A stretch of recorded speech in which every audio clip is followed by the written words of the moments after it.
सुप्रभात।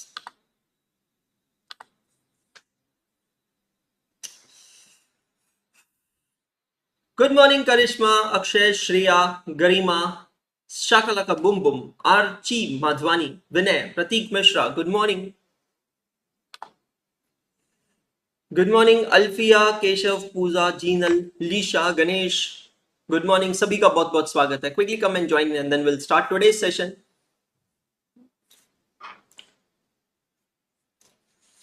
सो Google drive की link मैंने यहाँ पर पिन कर दी है लाइव क्लास के अंदर। जो भी बच्चे रिकॉर्डेड देख रहे हैं, लेक्चर नंबर 1 में क्यूआर कोड है, वहां से आप ले सकते हैं। Now shall we start? Homework question done all of you? तो चलिए शुरू करते हैं। नमस्कार, गुड मॉर्निंग, सत श्री अकाल, आदाब, स्वागत है सभी का एकाग्रता सीए के इंटरमीडिएट रेगुलर बैच में एडवांस अकाउंटिंग का कोर्स आप देख रहे हैं। मुझे मेरा नाम है सीएस अंशुल अग्रवाल। आज है लेक्चर नंबर 9, 22 अगस्त 2024। हम लोग हैं अभी इस समय chapter number 1 cash flow statement में। आखिरी के कुछ लेक्चर्स बचे इस टॉपिक के, हमारे कैश फ्लो स्टेटमेंट के। बहुत ही ब्यूटीफुल चल रहा है टॉपिक, बहुत ही अमेजिंग चल रहा है, मजा आ रहा है ये टॉपिक के अंदर। और कल आप लोगों का होमवर्क था, होमवर्क थे कुछ लीगल और कुछ होमवर्क थे इलीगल। हाँ जी, चेक करते हैं। इलीगल होमवर्क था क्वेश्चन नंबर 13 का, ऑपरेटिंग एक्टिविटी का डायरेक्ट मेथड से कैलकुलेशन करना। इनडायरेक्ट मेथड से हमने सॉल्व किया था। 445 रुपीस का कैश इनफ्लो आया था और आप लोगों के पास आंसर्स अवेलेबल थे। अब आपको यही आंसर्स को बेंचमार्क बनाकर इसको सॉल्व करना था अंडर डायरेक्ट मेथड। किया होगा आपने, ऐसी मैं उम्मीद करता हूं। क्वेश्चन नंबर 5 और क्वेश्चन नंबर 11 लीगल होमवर्क था। तो एक बार एक काम करते हैं, एक एक कर इन सबको सॉल्व करते हैं, पढ़ते हैं और आगे बढ़ते हैं। सबसे पहले, क्योंकि अभी हम हैं क्वेश्चन नंबर 13 में, क्वेश्चन नंबर 13 को अच्छे से सॉल्व करते हैं।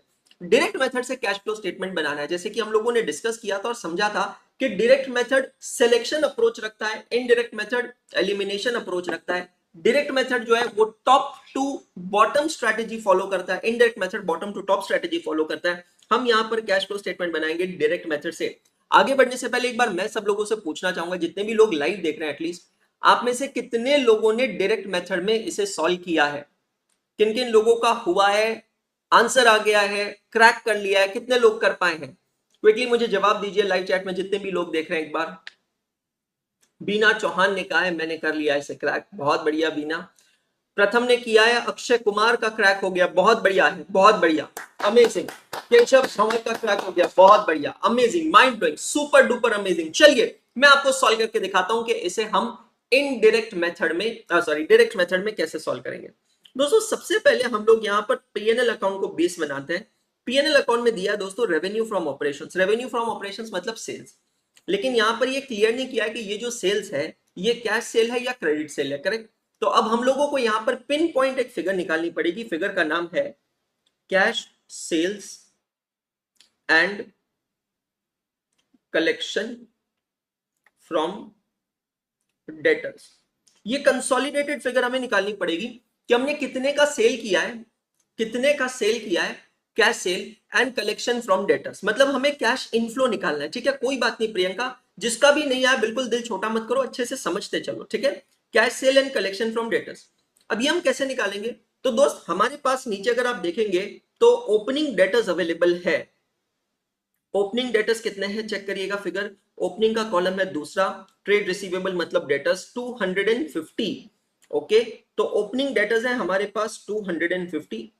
इसमें मैं ऐड करता हूं क्रेडिट सेल्स। कितने के हैं क्रेडिट सेल्स? मैं टोटल सेल्स को ही क्रेडिट सेल्स अज्यूम कर रहा हूं, 4150। So opening debtors plus credit sales 4150 minus closing debtors. जरा चेक कीजिएगा क्लोजिंग डेटर्स कितने के हैं यहां पर? 400 के हैं। I repeat, opening debtors plus credit sales, so 250 plus 4150 minus 400 credit debtors, closing debtors at the end of the year, it comes to 4000 rupees. Check all of you, 4000 rupees, check all of you। एक एक कर समझते चलना, कोई problem नहीं। आपने कोशिश की है, नहीं आया, कोई घबराने की जरूरत नहीं है, एक एक करके समझते चलिएगा। 4000 is the collection from debtors, check कीजिएगा सभी जने। ये सबको क्लियर हुआ? अब जैसे कलेक्शन फ्रॉम डेटर्स और कैश सेल है, वैसे ही कैश आउटफ्लो किसमें होगा? कैश परचेजेस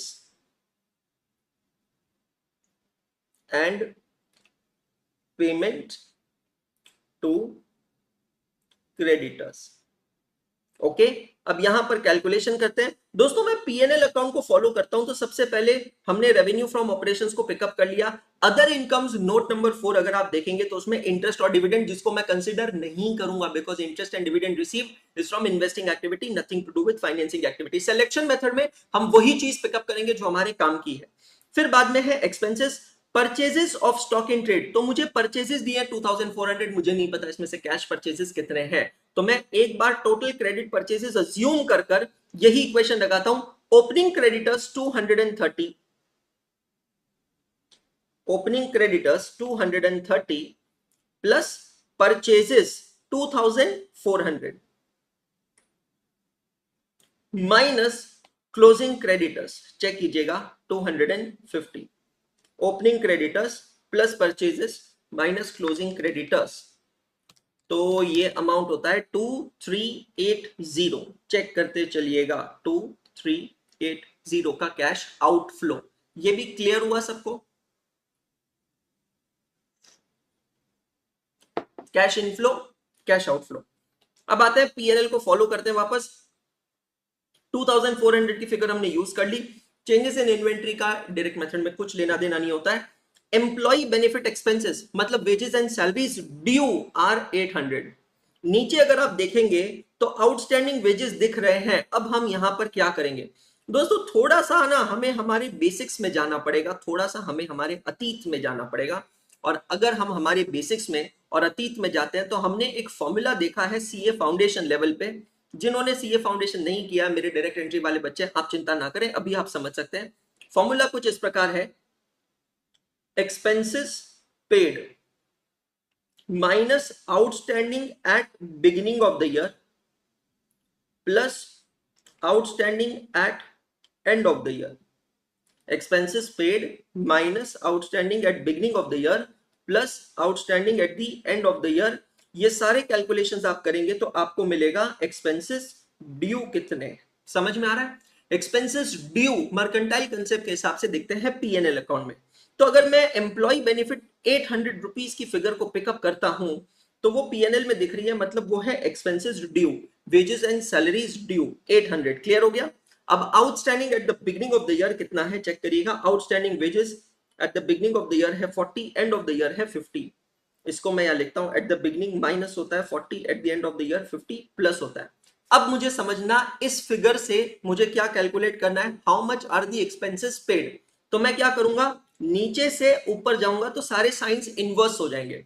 मतलब 800 minus 50 plus 40, 800 minus 50 plus 40, check कीजिएगा is it coming to 790। Check करना, वेजेस पेड 790। समझ में आया सभी को? तो हम लोग आते हैं यहां पर लिखते हैं वेजेस पेड। कैसे निकाला, ब्रैकेट में कैलकुलेशन लिख लीजिएगा, 800 माइनस 50 प्लस 40 तो 790 के जो वेजेस पे किए हैं ये आपका कैश आउटफ्लो होगा। बहुत बढ़िया। पीएनएल के फॉर्मेट को फॉलो करते हैं, आगे बढ़ते हैं। तो पीएनएल के अंदर आउटस्टैंडिंग पीएनएल के अंदर एम्प्लॉय बेनिफिट एक्सपेंसेस के बाद डेप्रीसिएशन हम लोग कंसीडर नहीं करेंगे क्योंकि नॉन कैश एक्सपेंस है। फाइनेंस कॉस्ट इंटरेस्ट हम कंसीडर नहीं करेंगे क्योंकि फाइनेंसिंग एक्टिविटी है। अदर एक्सपेंसेस के अंदर यहां पर क्या दिया है, 200 रुपए ड्यू है और नीचे कुछ आउटस्टैंडिंग एक्सपेंसेस दिए हैं, वही वाला calculation. Other expenses due are 200 rupees. Other expenses outstanding at the beginning are 10 and are 20. Outstanding at the beginning of the year are 10, end of the year is 20. तो अब हम यहां से रिवर्स कैलकुलेशन करेंगे दोस्तों, 200 माइनस 20 प्लस 10, चेक कीजिएगा is it coming to 190। Check all of you, 190 आ रहा है क्या? बहुत बढ़िया। तो एक्सपेंसेस पेड हमको यहां से मिलेगा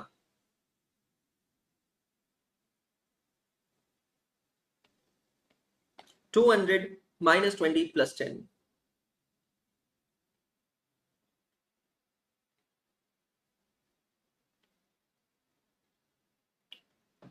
चेक कीजिएगा,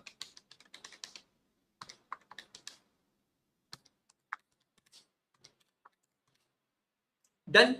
अब आते हैं पीएनएल अकाउंट में वापस, क्योंकि सिलेक्शन अप्रोच हमें फॉलो करना है। अदर एक्सपेंसेस हो गए, प्रॉफिट बिफोर टैक्स आ गया, हमें उससे कुछ लेना देना नहीं, क्योंकि हम हमारा कैश फ्लो निकाल रहे हैं। गुड मॉर्निंग दीपिंग की। उसके बाद टैक्स एक्सपेंसेस में हम लोग सीधा यहां पर आएंगे और लिखेंगे इनकम टैक्स पेड। और इनकम टैक्स पेड हमने कल भी निकाला था। एडवांस टैक्स का कंसेप्ट मैंने आप लोगों को एक्सप्लेन किया था, और यहां पर हम लोगों ने इनकम टैक्स पेड की फिगर निकाली थी from working note number 2, advance tax account. अगर मैं सही हूं तो 195 रुपीज, बिल्कुल 195 का एडवांस टैक्स पेड है। और अब हम करते हैं ये सारा कैलकुलेशंस, और जब आप करेंगे ये सारा कैलकुलेशंस, आपका आंसर परफेक्टली मैच होगा। Cash flow from operating activities is 445 rupees. हो गया, चेक कीजिएगा। अरे सर ये इतना आसान है क्या? मतलब आज मैं पहली बार थोड़ी पढ़ा रहा हूं, ये हम ऑलरेडी पढ़ चुके हैं, खत्म कर चुके हैं, आगे बढ़ चुके हैं। हाँ सर, बट ना जाने ऐसा क्यों लग रहा है जैसे कि हम पहली बार इसे पढ़ रहे हैं।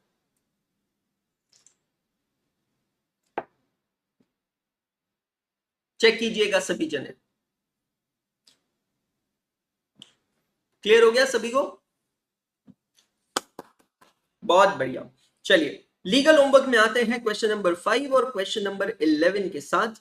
क्वेश्चन नंबर 11 बहुत ही सिंपल सोपो क्वेश्चन था। आईसीआई मॉड्यूल का illustration number 8, ICI module illustration number 8, ये रहा इलस्ट्रेशन नंबर 8। चेक कीजिएगा, बहुत ही सिंपल एंड इजी क्वेश्चन था। होमवर्क L8, हाँ जी चेक करिए। चिन टपाक दमदम हो गया आपका। क्वेश्चन नंबर 11 बहुत इजी था। टाइम नोट करके रखिएगा कि कितने मिनट्स में आपका होमवर्क हुआ है, उसके पास लिख के रखिएगा। ये डेटा बहुत इंपॉर्टेंट होता है, very very important. Prepare the cash flow statement for the year ending 31st March 2021 in accordance with Accounting Standard 3. Make necessary assumptions. Check कीजिएगा कैश फ्लो आपने बनाया। Cash flow from operating activities, is it -2895? Cash outflow of 2895। Cash flow from investing activities 22622, 22,622। बहुत ही simple question है, easy to understand है। Cash flow from financing activities 27,502 inflow.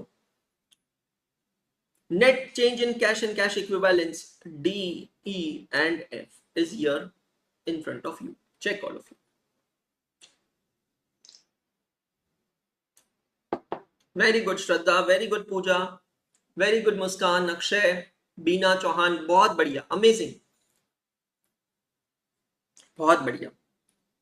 Question number 5 की तरफ आगे बढ़ते हैं, पीछे बढ़ते हैं। क्वेश्चन नंबर 5 बहुत ही सोपो और सिंपल क्वेश्चन था, हल्का सा ट्रिकी किसी किसी को लग सकता है। Homework of lecture number 8, don't forget to write page number of your register where you solve this question. Now understand, इसको थोड़ा डिस्कस करते हैं और फिर मैं आपको एक्सप्लेन करता हूं।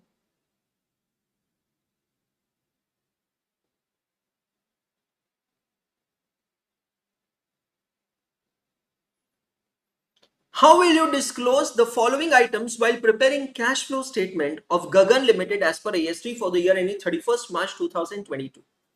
इस क्वेश्चन में आपको एक्चुअली कैश फ्लो नहीं बनाना है, कहा ही नहीं। क्वेश्चन किस चीज का है? आपको कुछ ट्रांजैक्शंस दिए हैं और आपको इन ट्रांजैक्शंस को देखकर एनालाइज करना है और फाइंड आउट करना है कि ये ट्रांजैक्शंस कैश फ्लो में कहां कहां पे और कैसे कैसे दिखाई देंगे, where it will be disclosed in cash flow statement। जैसे कि अच्छे से समझा रहा हूं, डिटेल में फोकस कीजिएगा। 10% डिबेंचर्स इशूड, सबसे पहली बात एक्टिविटी को लॉक कर लीजिए, फाइनेंसिंग एक्टिविटी, 10% डिबेंचर्स इशूड। अब अगर आप देखेंगे तो ओपनिंग डिबेंचर्स है 1,10,000, लेकिन क्लोजिंग डिबेंचर्स है 77,000। मतलब यहां पर उल्टा डिबेंचर्स कम हुए हैं, है ना। तो 1,10,000 माइनस 77,000, डिबेंचर्स की वैल्यू कम हुई है कितने से? 33,000 से। क्वेश्चन कहता है कि debentures were redeemed at a 5% premium at the year end and the premium was charge to the P&L account of that year. मतलब इन दोनों एडजस्टमेंट्स को एक साथ आपको देखना पड़ेगा, ठीक है। Changes in value of debenture कितना है चेक करिएगा। 1,10,000 was the opening debentures and 77,000 is the closing debentures. 33,000 is the value of debentures redeemed। Check करिएगा क्या है, it is the value of debentures redeemed। लेकिन ये रिडम्पशन किस प्राइस पे हुआ है? 5% प्रीमियम पे। तो 33,000 is the face value plus 5% इसमें आप ऐड करेंगे प्रीमियम, तो टोटल अमाउंट आपने पे कितना किया होगा डिबेंचर होल्डर्स को? 34,650। दोस्तों ये हो जाएगी आपकी फाइनेंसिंग एक्टिविटी का कैश आउटफ्लो। तो आपको कैश फ्लो के एक्सर्प्ट्स बनाने हैं, मतलब एक्सट्रैक्ट्स बनाने हैं। एक्सट्रैक्ट्स में ये रहा आपका cash flow from financing activity 34,650 का आउटफ्लो। चेक कीजिएगा सभी जगह। अब ये क्वेश्चन क्या कहता है समझना। ये क्वेश्चन कहता है कि जो प्रीमियम आपने पे किया है, कितने का प्रीमियम पे किया है? 34,560 माइनस 33,000, 1650 का जो प्रीमियम पे किया वो चार्ज का मतलब है डेबिटेड टू पीएनएल अकाउंट। मतलब आपने ये 1650 रुपए पीएनएल में डेबिट किया है, मतलब नेट प्रॉफिट निकालते समय ये 1650 रुपए पीएनएल में नेट प्रॉफिट निकालते समय ऐड किया गया, डेबिट किया गया। तो अब मुझे क्या करना पड़ेगा? अगर मैं ऑपरेटिंग एक्टिविटीज में इनडायरेक्ट मेथड से कैश फ्लो स्टेटमेंट बनाता हूं तो एडजस्टमेंट्स करते समय मुझे ये 1650 ऐड बैक करना पड़ेगा। क्या करना पड़ेगा? Add back. तो ये देखिए 1650 net profit as per PNL हमको नहीं पता, एडजस्टमेंट्स में मैंने 1650 को ऐड बैक कर दिया। बस इस तरीके से डिस्क्लोज करना है और कुछ क्वेश्चन नहीं है। फर्स्ट और सेकंड सबको क्लियर हो गया ऐसा मैं उम्मीद करता हूं। अनपेड इंटरेस्ट ऑन डिबेंचर्स, एक सेकंड। जब भी हम डिबेंचर्स को रिडीम करते हैं तो रिडम्पशन पे हमें क्या पे करना पड़ता है? इंटरेस्ट पे करना है। 10% डिबेंचर्स है हमारे पास, 10% डिबेंचर्स पे हम लोग इंटरेस्ट पेमेंट निकालेंगे। अब इंटरेस्ट यहां पर ड्यू कितना होगा? तो ओपनिंग डिबेंचर्स है 1,10,000। अब यहां पर हम एक असम्पशन की जरूरत नहीं है, क्वेश्चन साफ कहता है redemption was done at the end of the year. मतलब पूरे साल भर 1,10,000 रुपए के डिबेंचर्स मेरे पास है। तो दोस्तों 1,10,000 के डिबेंचर्स पे इंटरेस्ट ड्यू कितना होगा? 1,10,000। समझ में आया? Interest due 1,10,000। अभी हमने एक फॉर्मूला देखा था how to calculate expenses paid, वो रिवर्स कैलकुलेशन वाला याद है? पिछले क्वेश्चन में 13 नंबर में वेजेस और एक्सपेंसेस का। तो अब हम यहां पर क्या करेंगे? यही चीज करेंगे। Unpaid interest on debenture at the beginning of the year is given, at the end of the year is given।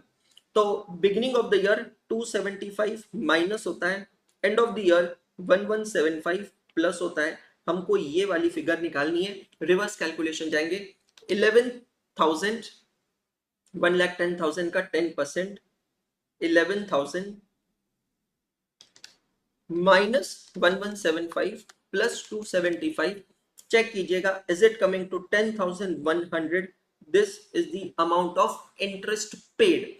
ये जो इंटरेस्ट पे हुआ है ये फाइनेंसिंग एक्टिविटी का कैश आउटफ्लो होगा, समझिएगा। 10,100 फाइनेंसिंग एक्टिविटी का कैश आउटफ्लो होगा, लेकिन 11,000 रुपए का जो इंटरेस्ट ड्यू हुआ है वो मेरे पीएनएल के डेबिट में बैठा होगा, इसीलिए मुझे इसको ऐड करना पड़ेगा because it is relating to which activity? Financing activity. Sir PNL में 10,100 नहीं करेंगे, नहीं, पीएनएल में क्या आता है? एक्सपेंसेस ड्यू आते हैं। तो एक्सपेंसेस ड्यू है 11,000, इंटरेस्ट ड्यू होता है 11,000, वो पीएनएल में जाकर मैं ऐड बैक करूंगा। Adjustment number 4, debtors of 36,000 were written off against provision for doubtful debts during the year.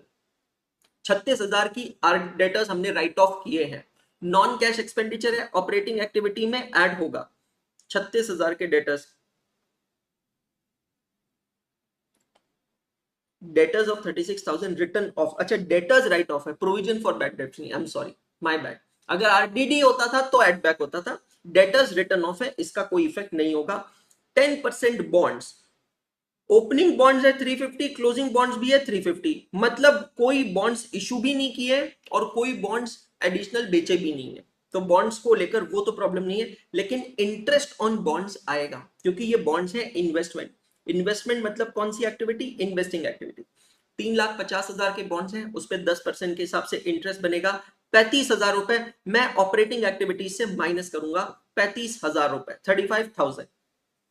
अब मुझे ये देखना है कि कितना इंटरेस्ट मुझे एक्चुअली रिसीव हुआ है। 35,000 तो मेरा इंटरेस्ट ड्यू हुआ है, इंटरेस्ट रिसीव कितना हुआ है चेक कीजिएगा। नीचे का है एक्रूड इंटरेस्ट ऑन इन्वेस्टमेंट्स, मतलब interest receivable. How much is the accrued interest on investment? Interest receivable 10,500 रुपए इंटरेस्ट अभी भी मिलना बाकी है। तो 3,50,000 रुपए के मेरे बॉन्ड्स हैं जिसपे 10% के हिसाब से 35,000 रुपीज का इंटरेस्ट मेरा ड्यू होता है दोस्तों, लेकिन अभी भी 10,500 मिला नहीं है। मतलब मुझे एक्चुअली मिला कितना है, 24,500 cash inflow from investing activity, 24,500, that's all. So this is how this question was supposed to be solved. Simple extracts बनाने हैं। एग्जामिनेशन में ऐसे क्वेश्चन आने की संभावना कम होती है, मैं जीरो नहीं कहूंगा, थोड़ी कम होती है।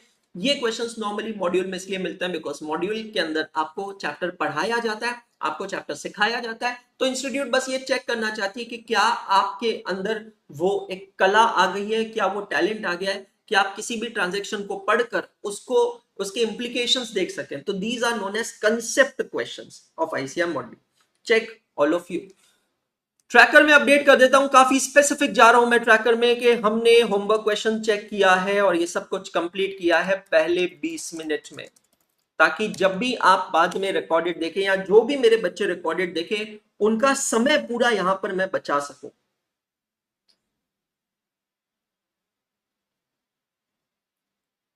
चलिए आज हम आगे बढ़ रहे हैं और एक अगला क्वेश्चन कर रहे हैं, क्वेश्चन नंबर 17।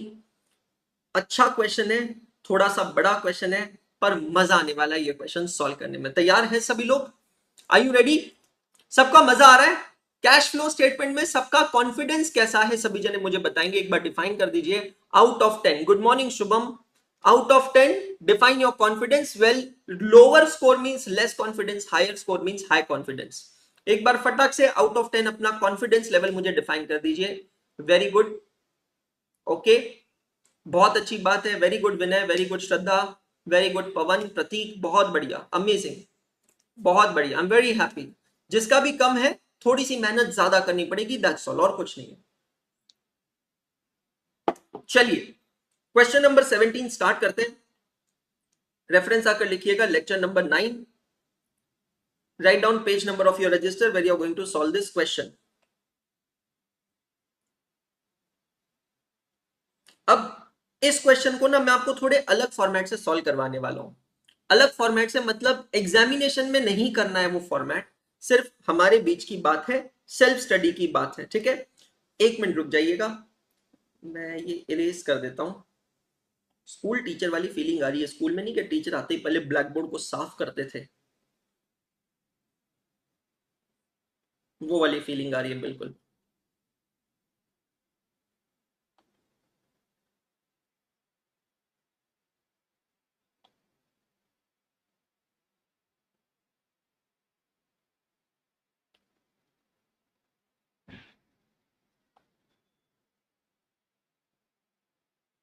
छोटे से छोटा डिफरेंस हम एनालाइज करेंगे यहां पर इस क्वेश्चन में और इसको डिटेल तरीके से देखेंगे, ठीक है?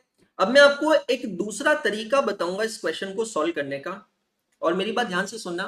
ये जिस तरीके से अभी हम इस क्वेश्चन को सॉल्व करने वाले हैं, ऐसे आप एग्जाम में बिल्कुल मत करना, कर भी नहीं सकते हो। तो सर फिर हम क्यों कर रहे हैं? मैं ये रिविजन्स के समय आपको बहुत काम आएगा, क्योंकि काफी बार पता क्या होगा, जब आप रिवाइज करेंगे इस टॉपिक को तो आपका मन करेगा कि यार मैं इस टॉपिक को थ्योरेटिकली रिवाइज कर लेता हूं। क्वेश्चन पढ़ा, आंसर देखा, क्वेश्चन पढ़ा, आंसर देखा। काफी लोग ऑडिटिंग टेक्निक यूज करेंगे, क्वेश्चन में एक टिक मार्क, आंसर में एक टिक मार्क, क्वेश्चन में एक टिक मार्क, आंसर में एक tick mark. Trust me guys, it's not going to help you. I am be very very honest and brutal with you, it's not going to help you at all. क्योंकि आपके mind में thought पता है क्यों आएगा? आपको लगेगा कि यार if I solve a question is really going to take damn lot of time, बहुत समय लगेगा, बहुत टाइम वेस्ट हो जाएगा और कोई पॉइंट नहीं है कि मैं इतना डिटेल क्वेश्चन सॉल्व करूं, ऐसा आपको महसूस होगा। जिस पॉइंट पर आपको ऐसा महसूस होना, ये गलतफहमी मत करना, ये समझ लेना कि यार आप लिटरली जीरो प्रोडक्टिविटी निकाल रहे हो। थ्योरेटिकली प्रैक्टिकल सब्जेक्ट को पढ़ने का कोई यूज नहीं। अगर आपको लग रहा है कि मैं सर क्या फर्क पड़ रहा है, कंसेप्ट तो रिवाइज कर रहा हूं, मैं ऑडिटिंग टेक्निक यूज कर रहा हूं, कैलकुलेटर पे कर रहा हूं, उससे क्या फर्क पड़ रहा है, नहीं। तो मेरे पास एक दूसरा तरीका है क्वेश्चंस को सॉल्व करने का, जहां पर आप क्वेश्चंस को सॉल्व भी करेंगे yet it is going to consume lesser time as compared to a full fledged question, correct? तैयार हैं आपको करने के लिए? चलिए मेरे साथ आएंगे, लिखेंगे question 17 oblique triple A oblique 1.19।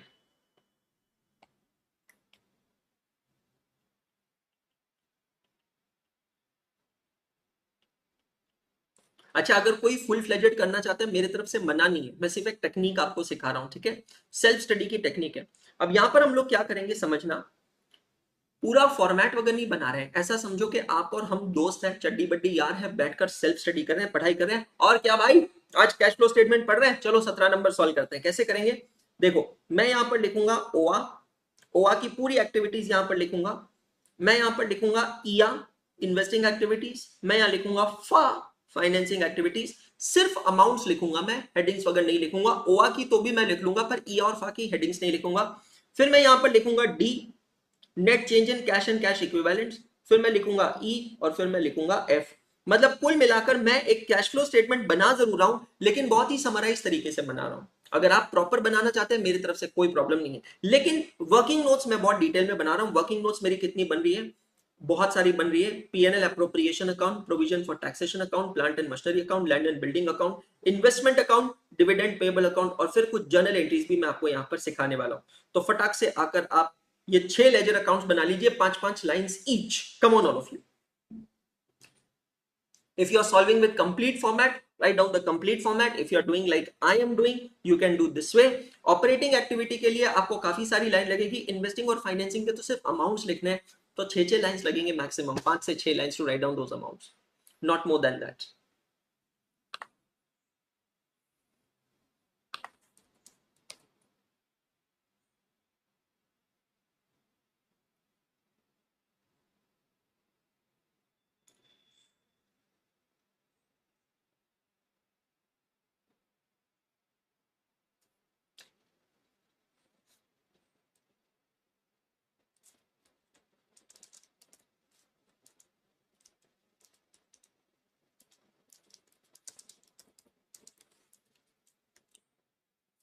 Done all of you, ready, तैयार है सभी लोग?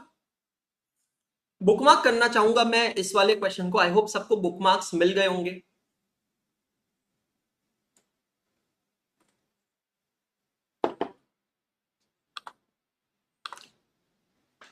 Question number 17 oblique triple A oblique 1.19. Very amazing question. So elegant, so beautiful, just looking like a wow. Let's do it. ICI module का practical question number 11 है, solve करने में बहुत मजा आएगा। सिंपल सी चीज ध्यान रखना है, इनडायरेक्ट मेथड के हर एक क्वेश्चन में जो भी फिगर दिख रही है, वो फिगर का जो डिफरेंस है वो जस्टिफाइबल होना चाहिए। अगर वो जस्टिफाइबल नहीं है, मतलब पिक्चर अभी बाकी है मेरे दोस्त। यहां पर चेक करेंगे, बैलेंस शीट के सीक्वेंस को फॉलो करेंगे। क्वेश्चन कहता है from the following balance sheets and information prepare cash flow statement of Rian Limited by indirect method for the year ending 31st March 21। Question ने साफ साफ कहा है Rian Limited का indirect method से कैश फ्लो स्टेटमेंट बनाना है। पहला column जो है 31st March 21 और दूसरा है 31st March 20। इसको मैं लिखूंगा क्लोजिंग, इसको मैं लिखूंगा ओपनिंग। इधर फिर से मैं लिखूंगा क्लोजिंग, इधर फिर से मैं लिखूंगा ओपनिंग। तो मेरे पास ये इंफॉर्मेशन रहनी चाहिए कि मेरे कैश फ्लो में क्या क्लोजिंग है, क्या ओपनिंग है, ठीक है। नीचे काफी सारी एडजस्टमेंट्स दिए, तो पहले एडजस्टमेंट्स पढ़ेंगे, फिर बाद में हम डिटेल बैलेंस शीट से जाएंगे। बैलेंस शीट है, बैलेंस शीट में मुझे 1 2 3 4 5 नोट्स दिख रहे हैं। जब भी मैं सीक्वेंस फॉलो करूंगा, मुझे एक एक रिस्पेक्टिव नोट में जाना है। नोट्स टू अकाउंट्स मुझे 5 दिख रहे हैं, नीचे एडिशनल इन्फॉर्मेशन दिख रही है। सबसे पहले एडिशनल इन्फॉर्मेशन पढ़ लेते हैं और उसकी स्टार मार्किंग कर लेते हैं कि वो किसको हिट करने वाली है। पहला जो नोट आप देख रहे हैं, a piece of land has been sold, मतलब पूरी डिटेल पढ़ने की जरूरत नहीं, सिर्फ मुझे पिकअप करना है कि वो एडजस्टमेंट किस चीज से रिलेटिंग है। एंड आई एम श्योर आप लोग पिकअप कर चुके हैं, it is relating to land. मैं लैंड को करता हूं स्टार में, I think there is absolutely no problem. Second adjustment कहता है on 1 April 2020 a plant was sold for ₹90,000। Plant से रिलेटिंग एडजस्टमेंट है, प्लांट को भी करते हैं star mark, absolutely not a problem. एक चीज और मैं यहां पर आपकी I will need your attention, capital reserve consisted of profit on revaluation of land. आपने कुछ लैंड को बेचा है, आपने कुछ लैंड को रीवैल्यू किया, और लैंड को रीवैल्यू करने पे जो भी गेन हुआ है वो कैपिटल रिजर्व में ट्रांसफर हुआ है, तो हम यहां पर कैपिटल रिजर्व को भी करेंगे स्टार मार्क, ठीक है। उसके बाद adjustment number 3, part of investments was sold for 70,000। ये एडजस्टमेंट्स किससे रिलेटिंग है, इन्वेस्टमेंट से रिलेटिंग है। इन्वेस्टमेंट मुझे मिलेगी बैलेंस शीट के अंदर, नॉन करंट इन्वेस्टमेंट आप यहां पर देख सकते हैं, उसको किया है मैंने star mark. Adjustment number 4, pre-acquisition dividend received is adjusted against cost of investment। Accounting standard 13 का एक प्रोविजन है, हम लोग पढ़ेंगे कुछ समय बाद। AS 13 का प्रोविजन कहता है कि अगर आपको कोई भी प्री एक्विजिशन इनकम होती है, चाहे इंटरेस्ट हो या डिविडेंड हो, तो आप उसको क्रेडिट करेंगे इन्वेस्टमेंट अकाउंट में। तो इन्वेस्टमेंट से जुड़ी ये एक्टिविटी है, इन्वेस्टमेंट में हम लोग इसको स्टार मार्क कर देंगे। Interim dividend was declared and paid at 15% out of the current year profit. तो आपने 15% डिविडेंड पे किया है करंट ईयर का। जरा चेक कीजिएगा, कोई डिविडेंड पेबल नाम से अकाउंट दिख रहा है क्या आपके पास में? लायबिलिटी साइड में लॉन्ग टर्म बोरिंग्स में डेफिनेटली डिबेंचर्स होंगे, ट्रेड पेबल्स है, अदर करंट लायबिलिटी का नोट नंबर 4 है, और हाँ, अदर करंट लायबिलिटी में डिविडेंड पेबल है। मतलब कुछ डिविडेंड पे किया है, कुछ पे करना है बाकी, रात बाकी बात बाकी, इसको स्टार मार्क करते हैं। Income tax liability for the current year was estimated as 1,35,000.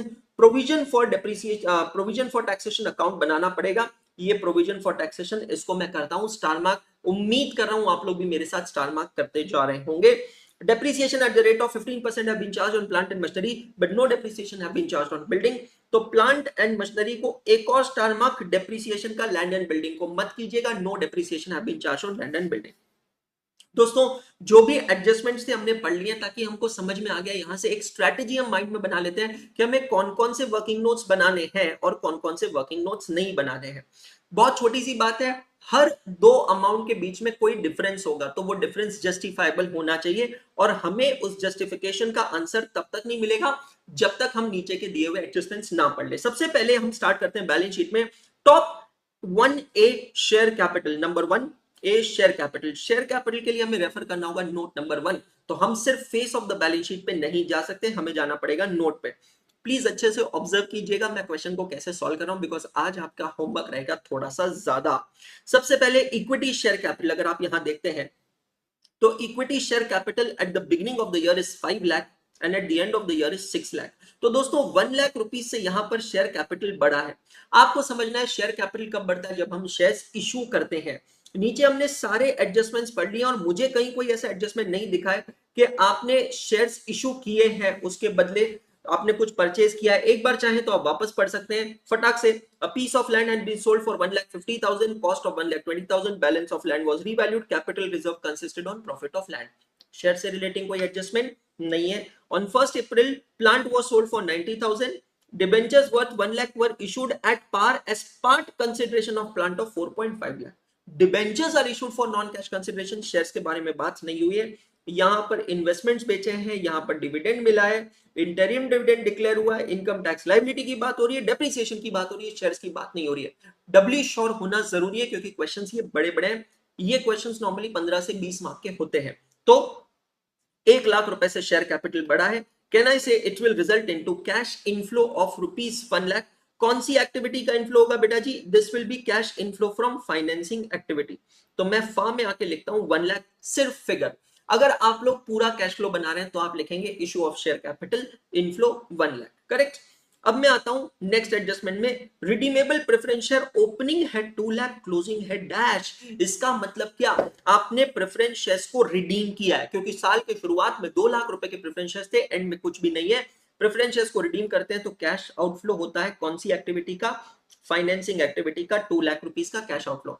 दोस्तों क्वेश्चन में कुछ नहीं कहा है कि रिडम्पशन किस प्राइस पे हुआ है। अगर कुछ नहीं कहा है तो हम एक सिंपल अजम्पशन कर सकते हैं, redemption is done at par. Note number 1 खत्म होता है, वापस लौट जाते हैं on the face of the balance sheet. Note number 1 की फिगर को करते हैं टिक मार्क। अपना फ्लो बिल्कुल मत तोड़िएगा। Number 2 reserves and surplus. Number 2 reserves and surplus में उतरते हैं, नीचे आते हैं। 4 रिजर्व्स हमारे पास है। सबसे पहले capital redemption reserve 1 lakh rupees का। अब मियां ये कैपिटल रिडम्पशन रिजर्व होता क्या है, इसके लिए हमें थोड़ा सा डिस्कशन करना पड़ेगा सेक्शन 55 ऑफ कंपनीज एक्ट 2013 के ऊपर। कोई बात नहीं, मेरी किस्मत में ये अमेजिंग डिस्कशन लिखा है तो मैं ये अमेजिंग डिस्कशन आप लोगों के साथ करता हूं। सेक्शन 55 का लिखने की जरूरत वैसे तो नहीं है और पीडीएफ आपको मिलेगा ही, और ये आप वैसे भी सीए फाउंडेशन में पढ़ चुके हैं, तो बस मैं कह रहा हूं फोकस कीजिएगा। दोस्तों सेक्शन 55 ऑफ कंपनीज एक्ट 2013 जो है वो बात करता है रिडम्पशन ऑफ प्रेफरेंस शेयर्स के बारे में। ये जो सेक्शन है, इस सेक्शन के अंदर 5 मुद्दे, 5 पॉइंट्स पे बात की गई है। मैं एक एक पॉइंट को ब्रीफली एक्सप्लेन कर रहा हूं, फोकस कीजिएगा। पॉइंट नंबर 1 कहता है कि preference shares can not be redeem until and unless they are fully paid up. तो जब तक कंपनी के पास preference share fully paid up ना हो तब तक कंपनी प्रेफरेंस शेयर्स को रिडीम नहीं कर सकती, पहली बात।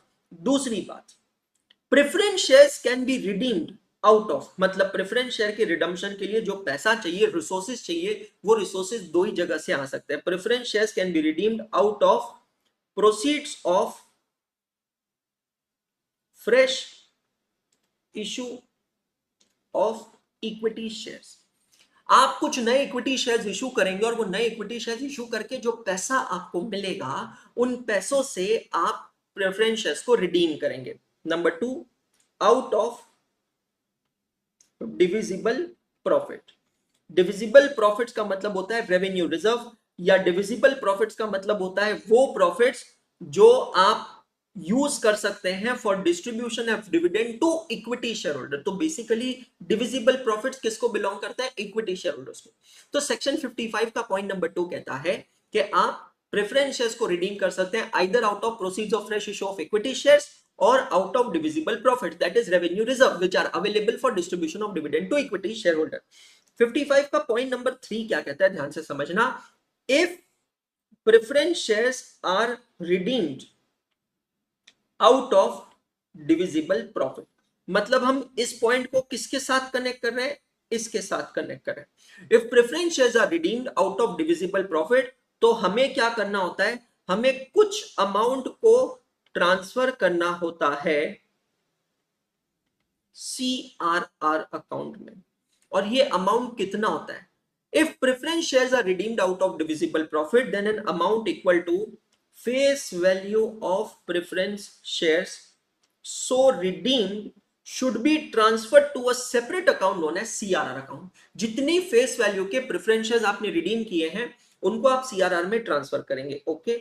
नंबर 4, CRR अकाउंट में जो भी बैलेंस क्रिएट होगा अंडर सेक्शन 55, उसका सिर्फ और सिर्फ एक यूज है, they can be use only for issue of fully paid up equity shares to equity shareholder, or they can be issued as only fully paid up bonus shares, I should say fully paid up bonus shares to equity share holder. मतलब आप देख रहे हैं कितनी beautifully company act ने equity share holder का पैसा उनको ही वापस लौटा दिया। दोस्तों, डिविजिबल प्रॉफिट किसको बिलोंग करता है? इक्विटी शेयर होल्डर को। अगर आप डिविजिबल प्रॉफिट का इस्तेमाल करते हैं for redemption of preference share, मतलब कहीं ना कहीं आप इक्विटी शेयर होल्डर का अधिकार छीन रहे हैं। और कंपनी एक्ट क्या कहता है कि अगर आपने इक्विटी शेयर होल्डर्स का अधिकार छीना है, अर्थात अगर आपने डिविजिबल प्रॉफिट्स को यूज किया है for the purpose of redemption of preference share, तो आपको फेस वैल्यू के बराबर अमाउंट को ट्रांसफर करना है CRR में, और CRR में जो भी अमाउंट दिख रहा है उसका सिर्फ और सिर्फ एक ही यूज होता है for issue of fully paid up bonus shares to equity share holder. Section 55 का पॉइंट नंबर 5 जो है, ये बात करता है प्रीमियम ऑन रिडम्पशन के बारे में, जो अभी हमारे डिस्कशन में रेलेवेंट नहीं है।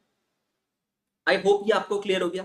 मतलब यहां से एक चीज तो आपको समझ में आ गई होगी दोस्तों, कि अगर CRR में कोई भी बैलेंस दिख रहा है तो वो बैलेंस क्यों क्रिएट हुआ होगा? Because there may be some redemption of preference shares. तो अब अगर आप यहां पर देखेंगे तो आपको पता चलेगा कि आपने एक्चुअली प्रेफरेंस शेयर्स रिडीम किए हैं 2 लाख रुपए के, और CRR में बैलेंस ट्रांसफर किया है 1 लाख रुपए। इसका मतलब क्या है?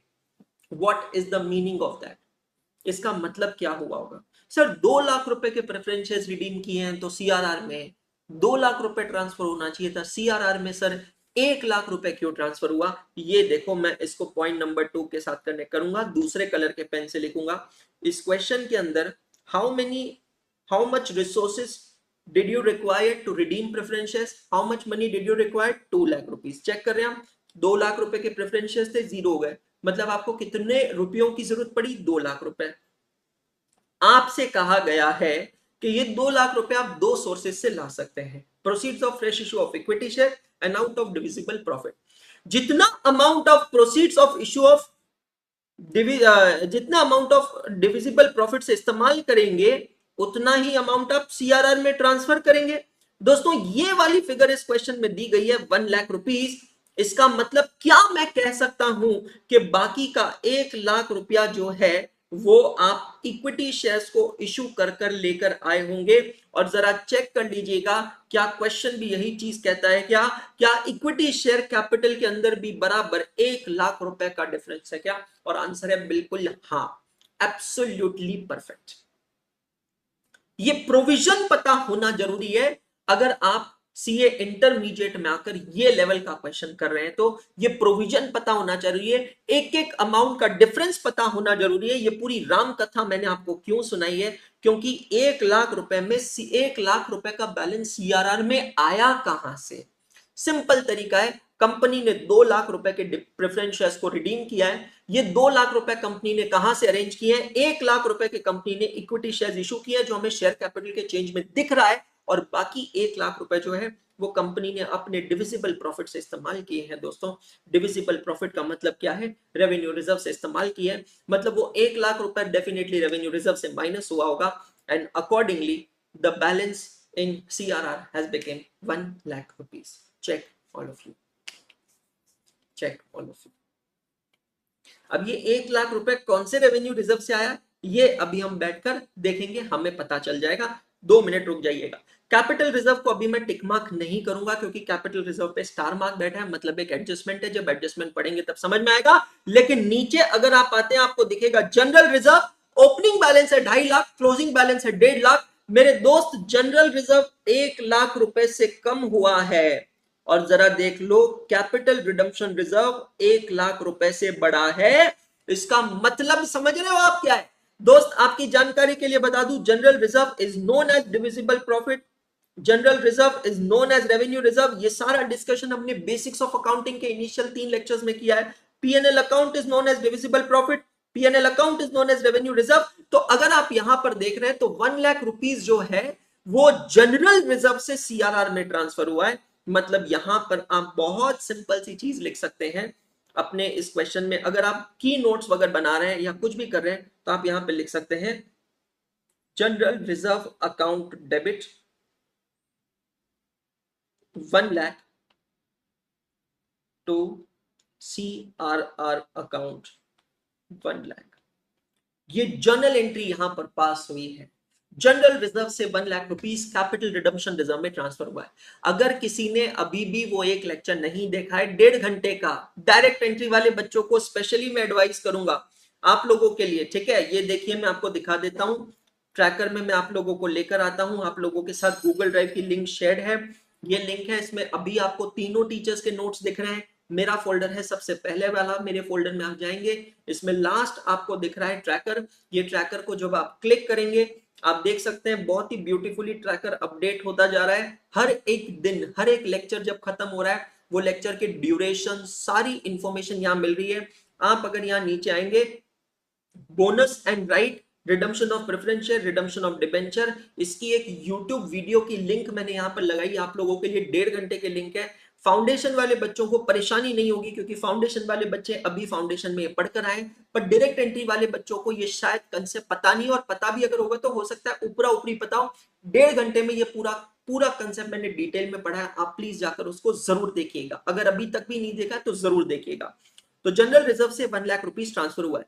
ऑल एंड ऑल मैं चीज सिर्फ इतनी कहना चाहता हूं दोस्त कि कंपैरेटिव बैलेंस शीट के जो क्वेश्चंस होते हैं, इनडायरेक्ट मेथड के जो क्वेश्चंस होते हैं, वहां पर आप किसी भी फिगर को लाइटली नहीं ले सकते। अगर कोई भी दो फिगर में कुछ भी डिफरेंस है तो वो डिफरेंस का एक्सप्लेनेशन हमारे पास होना चाहिए, और वही एक्सप्लेनेशन मैंने आपको यहां दिया है कि कैपिटल रिजर्व में क्यों बैलेंस बढ़ा है, सीआरआर में क्यों बैलेंस बढ़ा है, और जीआर में क्यों बैलेंस कम हुआ है। पीएनएल अकाउंट अगर आप देखेंगे तो आपके सामने बैलेंस है। बैलेंस शीट में जो पीएनएल दिखता है दोस्त, मैंने हमेशा क्या समझा, ये क्या होता है? Actually it is PNL appropriation account.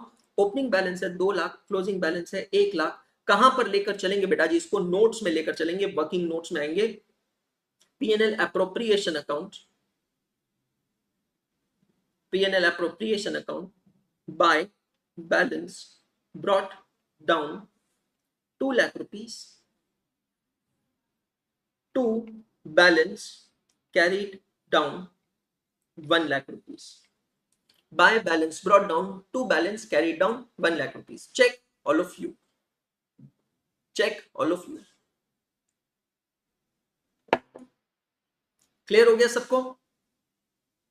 Capital reserve की सिर्फ एक फिगर पेंडिंग पड़ी है, जिसके तार जुड़ते हैं किसके साथ, रीवैल्यूएशन के एडजस्टमेंट के साथ।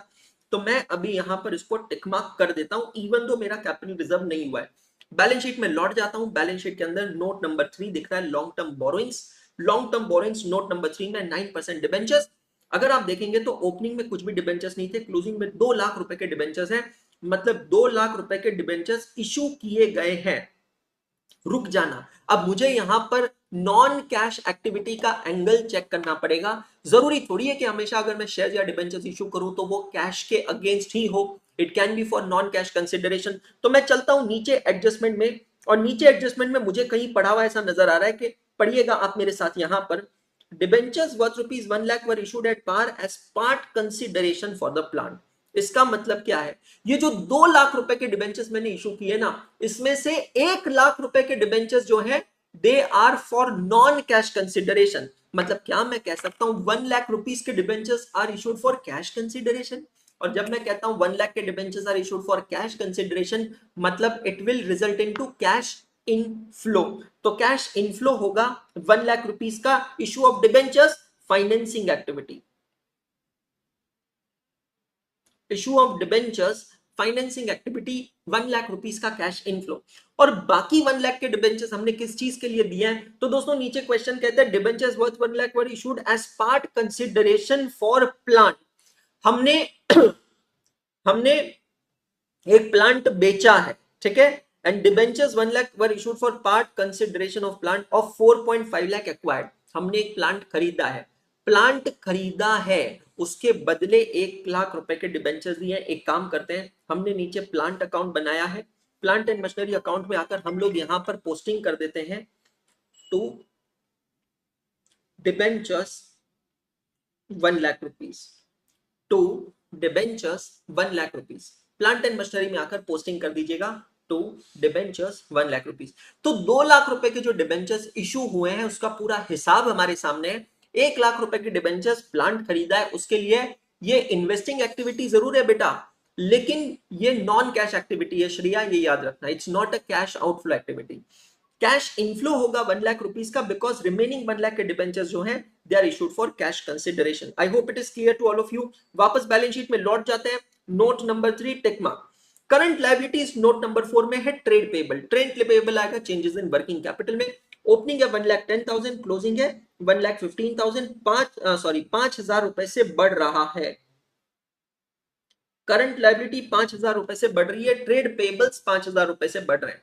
मेरे ट्रेड पेबल्स अगर बढ़ रहे हैं मतलब मेरे क्रेडिटर्स बढ़ रहे हैं। क्रेडिटर्स क्यों बढ़ रहे हैं? क्योंकि मैंने उनको पेमेंट किया ही नहीं, मैंने पेमेंट किया ही नहीं तो कैश आउटफ्लो हुआ ही नहीं, कैश आउटफ्लो नहीं हुआ है मतलब कैश इनफ्लो हुआ है, तो 5,000 का कैश इनफ्लो। अब समझना, ऑपरेटिंग एक्टिविटी में मैं आता हूं, कुछ बेसिक कैलकुलेशन यहां पर लिख लेता हूं। नेट प्रॉफिट आफ्टर टैक्स, फिर इसमें ऐड करना है प्रोविजन फॉर टैक्सेशन, और ये ऐड कर कर हमको क्या मिलेगा बेटा जी, नेट प्रॉफिट बिफोर टैक्स। अब ये नेट प्रॉफिट बिफोर टैक्स में हम लोग यहां पर करेंगे कुछ एडजस्टमेंट्स, ठीक है जी, कुछ एडजस्टमेंट्स करेंगे, एडजस्टमेंट्स का इफेक्ट देंगे, कुछ लाइंस हम छोड़ देंगे, और एडजस्टमेंट्स का इफेक्ट कर लेने के बाद हम यहां पर करेंगे changes in working capital.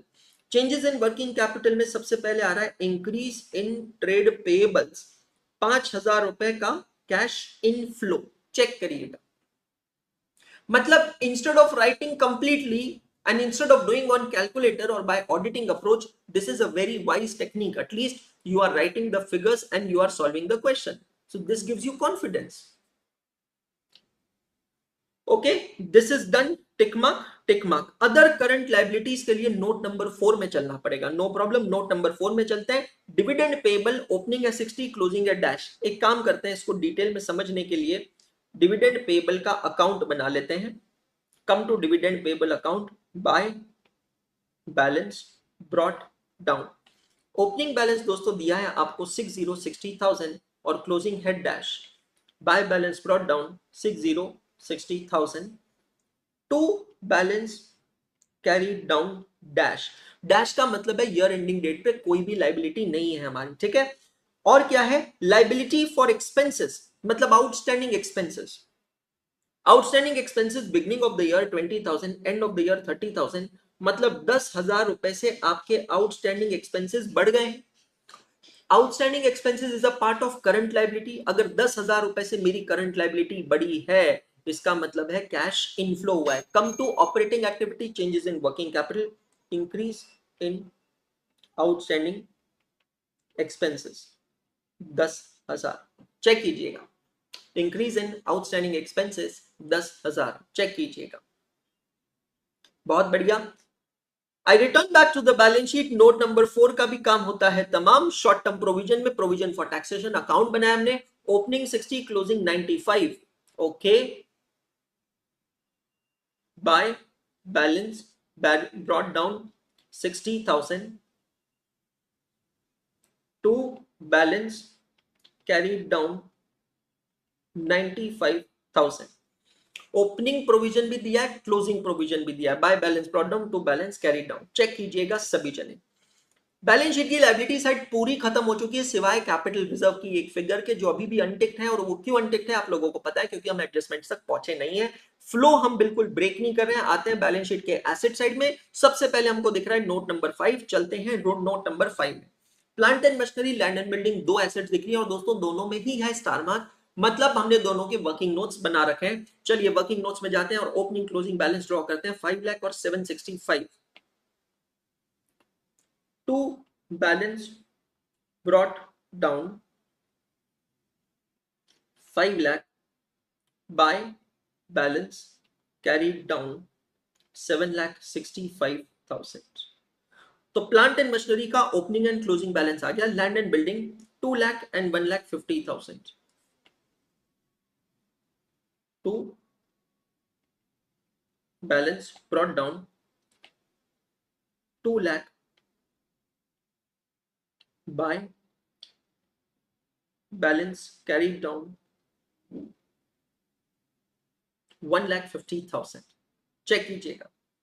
Note number 5 भी होता है खत्म। I return to the balance sheet face. Note number 5 को tick mark. Non current investment, non current investments का मतलब हुआ long term investments. Long term investments account बना रखा हमने, क्योंकि स्टार मार्क है 2, ओपनिंग 80, क्लोजिंग 50। चलिए,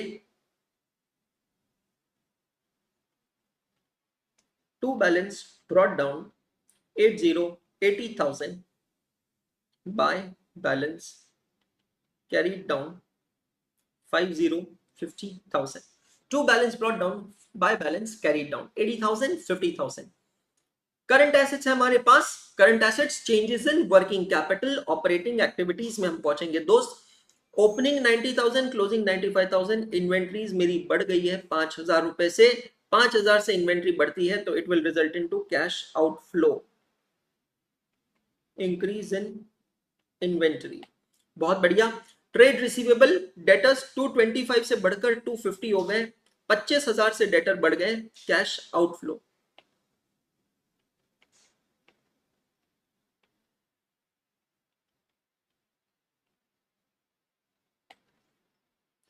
कैश एंड कैश इक्विवेलेंट्स, ये है हमारा ई और ये है हमारा F. 90 and 50।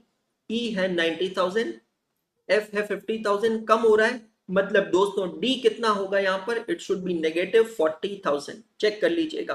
Cash and cash equivalents at the beginning of the year है 90,000, एंड ऑफ द ईयर है 50,000, मतलब डिक्रीज हुआ है। 40,000 रुपए से कैश आउटफ्लो होगा डी में, चेक कीजिएगा सभी जन। बहुत बढ़िया। Other current assets, beginning of the year 65, end of the year 1 lakh. Other current assets increased by 35,000. They have increased by 35,000. Current assets increase होती है मतलब cash outflow होता है 35,000.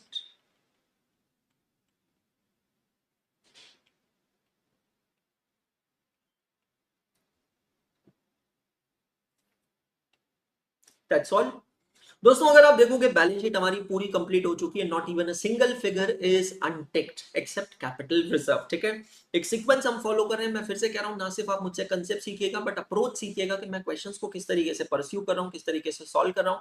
आप भी यही तरीका यूज करिएगा। This will be really very very helpful for you guys, ठीक है।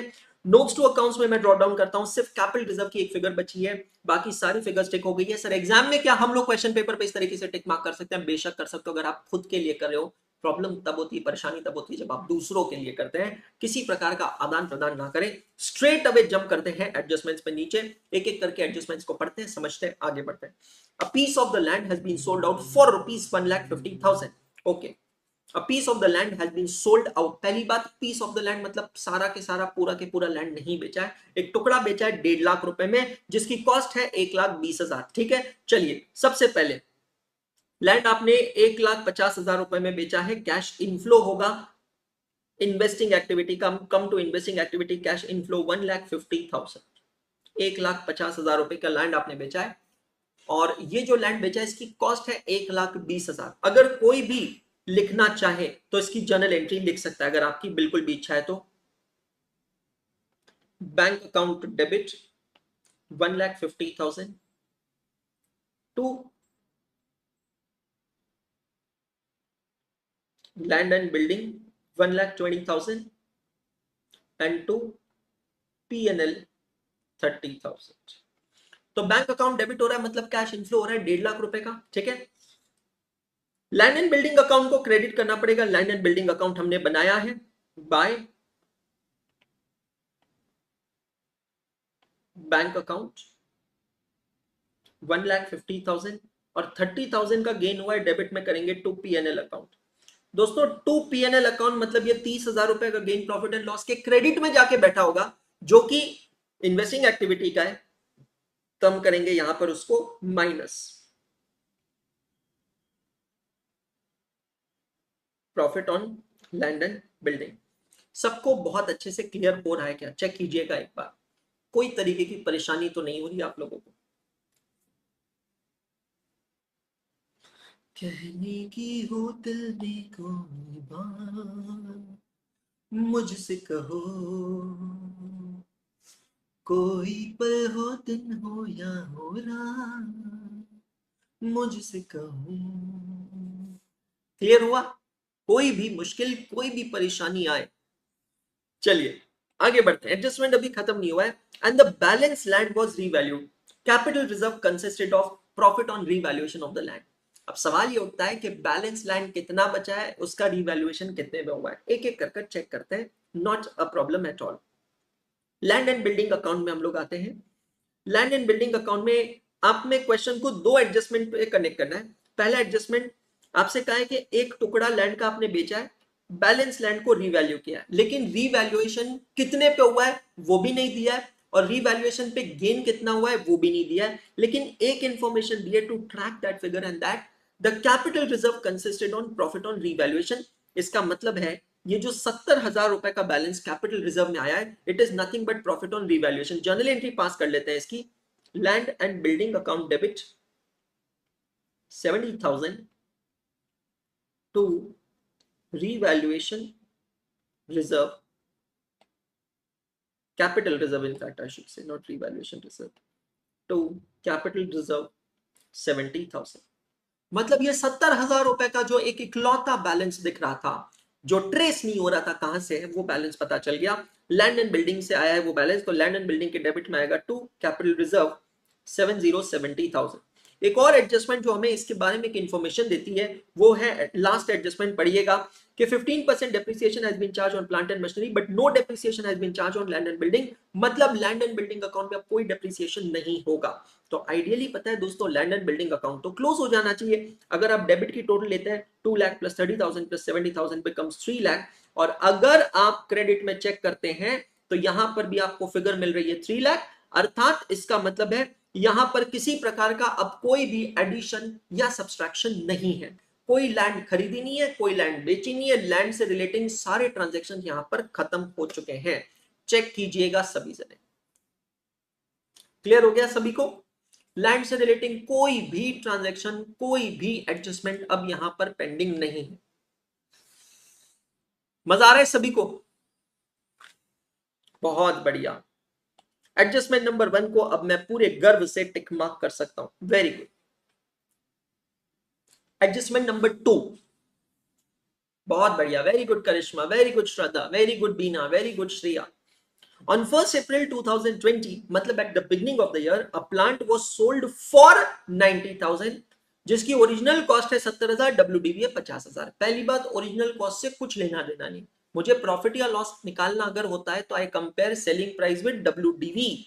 तो सेलिंग प्राइस है 90,000, WDV है 50,000, प्रॉफिट है 40,000 रुपए का। जर्नल एंट्री पास कर लेते हैं पिछले क्वेश्चन की तरह। Bank account debit 90,000 to plant and machinery 50,000, 50,000 because that's the WDV, and to P&L account 40,000, that is the profit. Let me reconfirm the figures. Yes, WDV is 50,000। सभी जने journal entries लिखते चलिएगा। ऐसे क्वेश्चंस अगर आप वापस सॉल्व कर लेना एक दो बार, ट्रस्ट मी, जबरदस्त कॉन्फिडेंस बढ़ जाएगा। 90,000 रुपीज का आपने प्लांट एंड मशीनरी बेचा, it results into cash inflow from investing activity. Profit जो हुआ है वो डिडक्ट करेंगे, profit on plant and machinery operating activities से आप आकर 40,000 रुपए का प्रॉफिट यहां से माइनस करेंगे, मतलब उतना नेट प्रॉफिट रिड्यूस हो जाएगा। और प्लांट एंड मशीनरी अकाउंट में चल के इन दोनों की करते हैं posting.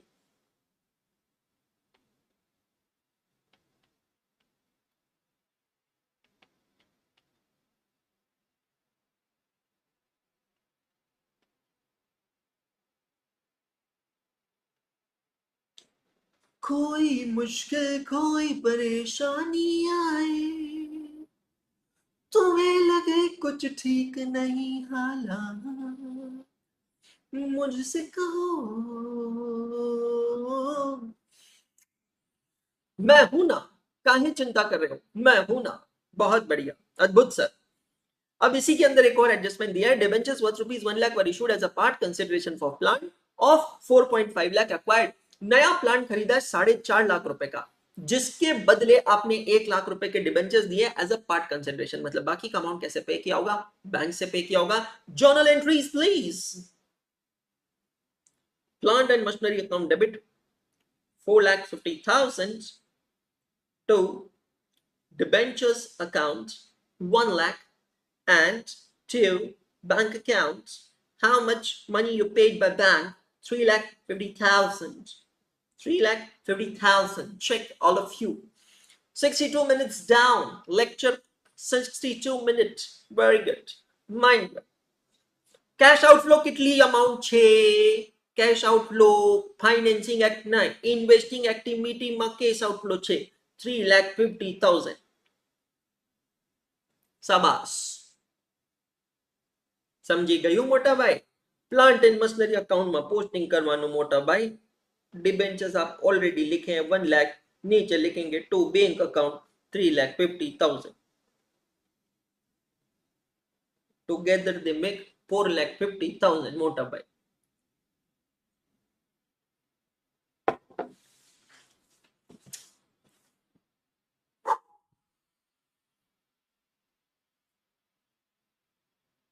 Done all of you?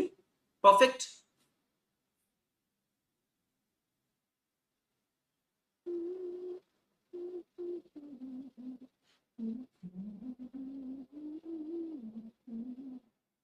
अब एक काम करते हैं ना, पहले जंप करते हैं लास्ट एडजस्टमेंट पे, डेप्रिसिएशन वाले एडजस्टमेंट पे, ताकि प्लांट एंड मशीनरी का यहाँ पर सब कुछ खत्म हो जाए, कुछ बचे ना प्लांट एंड मशीनरी का। Depreciation at the rate of 15% have been charge on plant and machinery, no depreciation have been charge on building. ठीक है, प्लांट एंड मशीनरी अकाउंट में आते हैं और प्लांट एंड मशीनरी अकाउंट में हम लोग निकालेंगे डेप्रिसिएशन। दोस्तों अब यहां पर दो तरीके हैं डेप्रिसिएशन निकालने के, मैं आपको सिखाता हूं, डोंट राइट, जस्ट अंडरस्टैंड। पहला तरीका है, मैं प्लांट एंड मशीनरी अकाउंट को ब्लंटली क्लोज कर देता हूं और बैलेंसिंग फिगर डेप्रिसिएशन निकल जाएगा। कैसे? चेक करिएगा, डेबिट में टोटल है 5 लाख प्लस 40,000 प्लस 4,50,000। डेबिट की टोटल है 9,90,000। 9,90,000 माइनस करता हूं मैं 90,000, माइनस करता हूं मैं 7,65,000। ओहो, 9,90,000 माइनस 90,000 माइनस 7,65,000, तो बैलेंसिंग फिगर बचेगा 1,35,000। पहला तरीका, ठीक है। अब दूसरा तरीका समझिएगा my dear friends. Opening WDV है कितनी? 5 लाख की, समझना।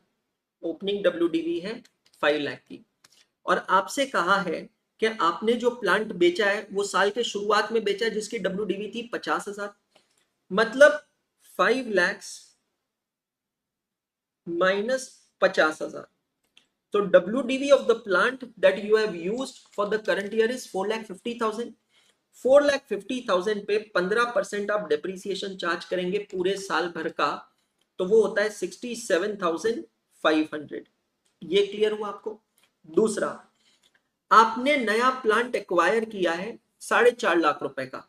अगर आप ये स्टेटमेंट को एक साथ पढ़ेंगे ना टुगेदर, तो continuous reading shows that even the new plant was also purchased on 1st April 2020. तो 4,50,000 का जो आपने प्लांट परचेज किया है, उस पे भी आप 15% के हिसाब से डेप्रिसिएशन चार्ज करेंगे पूरे साल भर का, जो कि होता है 67,500. और अब अगर आप दोनों की टोटल लेते हैं तो आंसर आएगा 1,35,000.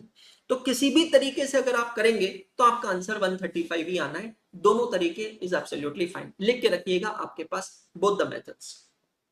पहला तरीका मैंने आपको जैसे कि बताया बहुत सिंपल है, simply close the plant and machinery account, find out the balancing figure. अच्छा, ऐसा क्यों हुआ? क्योंकि समझना, before I reached depreciation, I already know how much are the purchases of the plant and how much are the sales of the plant. और तो कुछ हो ही नहीं सकता है ना, या तो परचेजेस होगा या फिर सेल्स होगा, और तो कुछ होगा ही नहीं यहाँ पे. तो 1,35,000 का आंसर हमें पता है. डेप्रीसिएशन का इफेक्ट क्या होगा? ऑपरेटिंग एक्टिविटीज में जाकर मैं इसको करूंगा ऐड. डेप्रीसिएशन 1,35,000 को हम ऐड करेंगे because it is a non cash expenditure. Check करिएगा सभी जगह. 3 बड़े बड़े एडजस्टमेंट्स मेरे हो चुके हैं. Amazing sir. Part of the investment costing 50,000 was sold for rupees 70,000. Investments costing 50,000 sold for 70,000. Journal entry please छाप लीजिएगा यहां पर ये journal entry. Bank account debit 70,000 to investment 50,000 to P&L 20,000. Bank account debit 70,000 to investment 50,000 to P&L 20,000. Exams में ये सारी journal entries नहीं लिखनी है दोस्त. ये मैं सिर्फ क्यों लिखवा रहा हूं, मैं बार बार रिपीट कर रहा हूं. आप लोग ये बैच अभी अटेंड कर रहे हैं अगस्त 2024 में.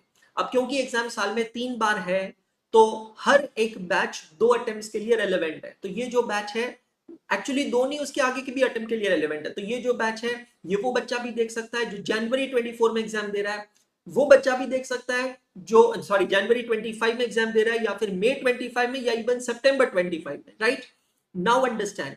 हो सकता है किसी को एक आध अटेम्प्ट लग भी जाए, किसी कारणवश आप कोई अटेम्प्ट ना दे पाओ, तो आप एक्चुअली जो आज पढ़ रहे हो ना, वो आपको कितने महीनों तक, या मैं कहूंगा कितने सालों तक रिटेन रखना है आपको नहीं पता. क्लासेस खत्म हो जाएगी, एक पॉइंट के बाद क्लासेस का एक्सेस नहीं रहेगा, लेकिन ये फिगर कहां से आई अगर बाद में समझ में नहीं आया तो क्या करेंगे. इसलिए आज मैं आपको छोटी छोटी चीजें लिखवा रहा हूं. It will definitely take some additional time now, but it will save your time later on. Remember this one thing. Bank account debit हो रहा है 70,000 रुपए से, मतलब it will result into cash inflow. आपने बेची है इन्वेस्टमेंट, इन्वेस्टिंग एक्टिविटी का कैश इनफ्लो 70,000 रुपए. चेक कीजिएगा. 20,000 रुपए का प्रॉफिट हुआ है. पीएनएल के एडजस्टमेंट में से करेंगे minus profit on investment. Operating activities से माइनस करेंगे और इन्वेस्टमेंट अकाउंट में जाकर दोनों की पोस्टिंग करेंगे by bank account 70,000 to PNL account 20,000.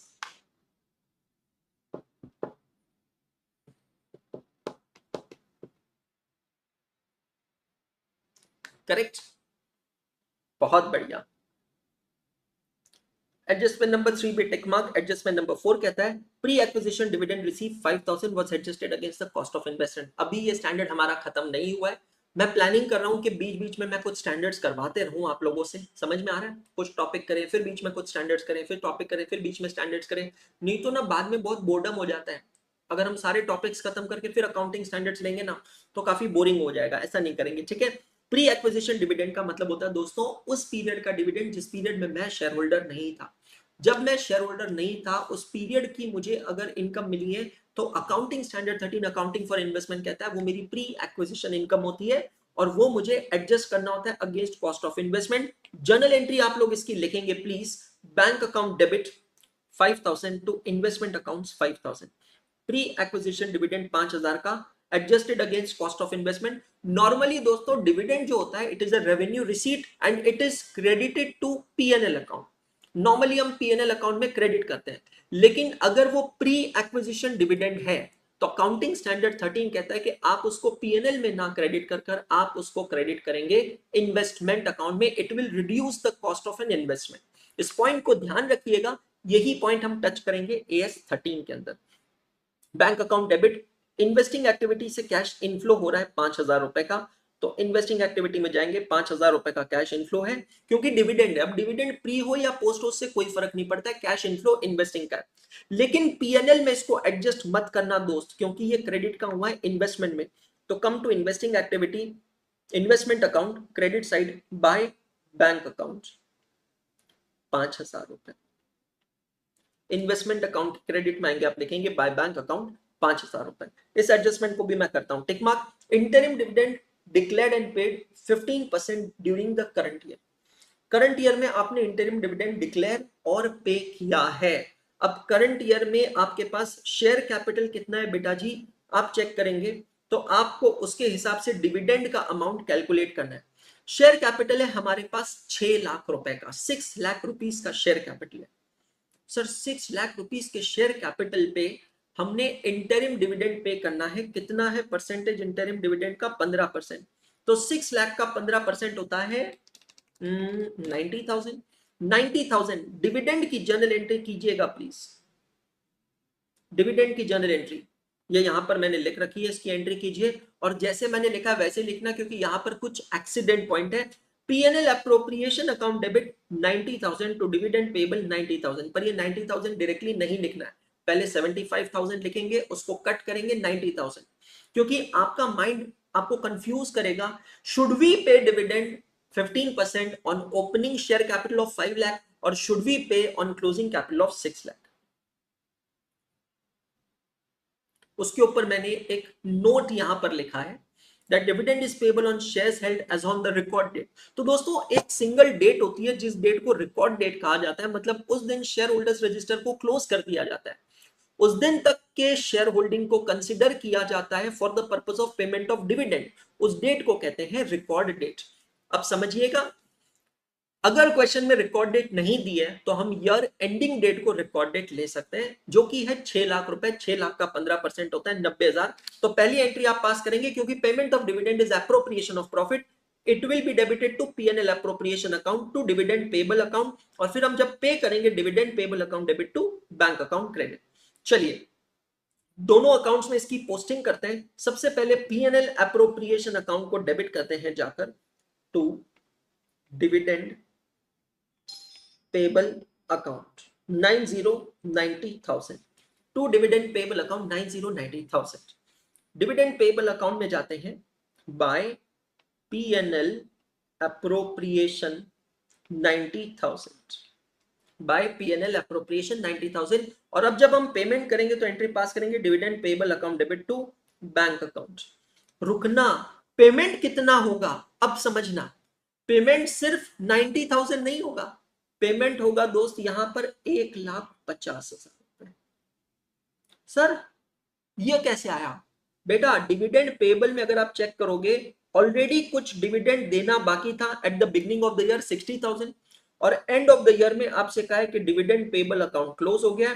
मतलब आपने इस साल में ना सिर्फ करंट ईयर का 90,000 रुपए का डिविडेंड पे किया है, बल्कि पहले का जो 60,000 रुपीज देना बाकी था ना वो भी पे किया है। मतलब टोटल डिविडेंड पे किया 1,50,000। मतलब कैश आउटफ्लो जो होगा, ये एंट्री का अमाउंट चेंज कर लो, एक काम करो, कैश आउटफ्लो जो होगा वो होगा 1,50,000। ये एंट्री का अमाउंट चेंज कर लीजिए, कैश आउटफ्लो होगा 1,50,000। डिविडेंड पे करना फाइनेंसिंग एक्टिविटी है, फाइनेंसिंग एक्टिविटी का कैश आउटफ्लो करते हैं 1,50,000। बहुत ही बढ़िया, बहुत ही उम्दा एडजस्टमेंट है। Very good Vinay, you are absolutely correct. Nothing is now left for further payment, कुछ भी और पेमेंट नहीं करना बाकी है। चेक कीजिएगा सभी जने। ये एडजस्टमेंट को भी करता हूं मैं tick mark. Income tax liability for the current year is estimated as rupees 1,35,000। इसका मतलब क्या है, ये is it fine no? Check all of you. हाँ जी, मैंने क्या कहा, कभी भी ध्यान रखिएगा, provision for taxation PNL account में आता है, पीएनएल अप्रोप्रिएशन में नहीं आता है। तो 1,35,000।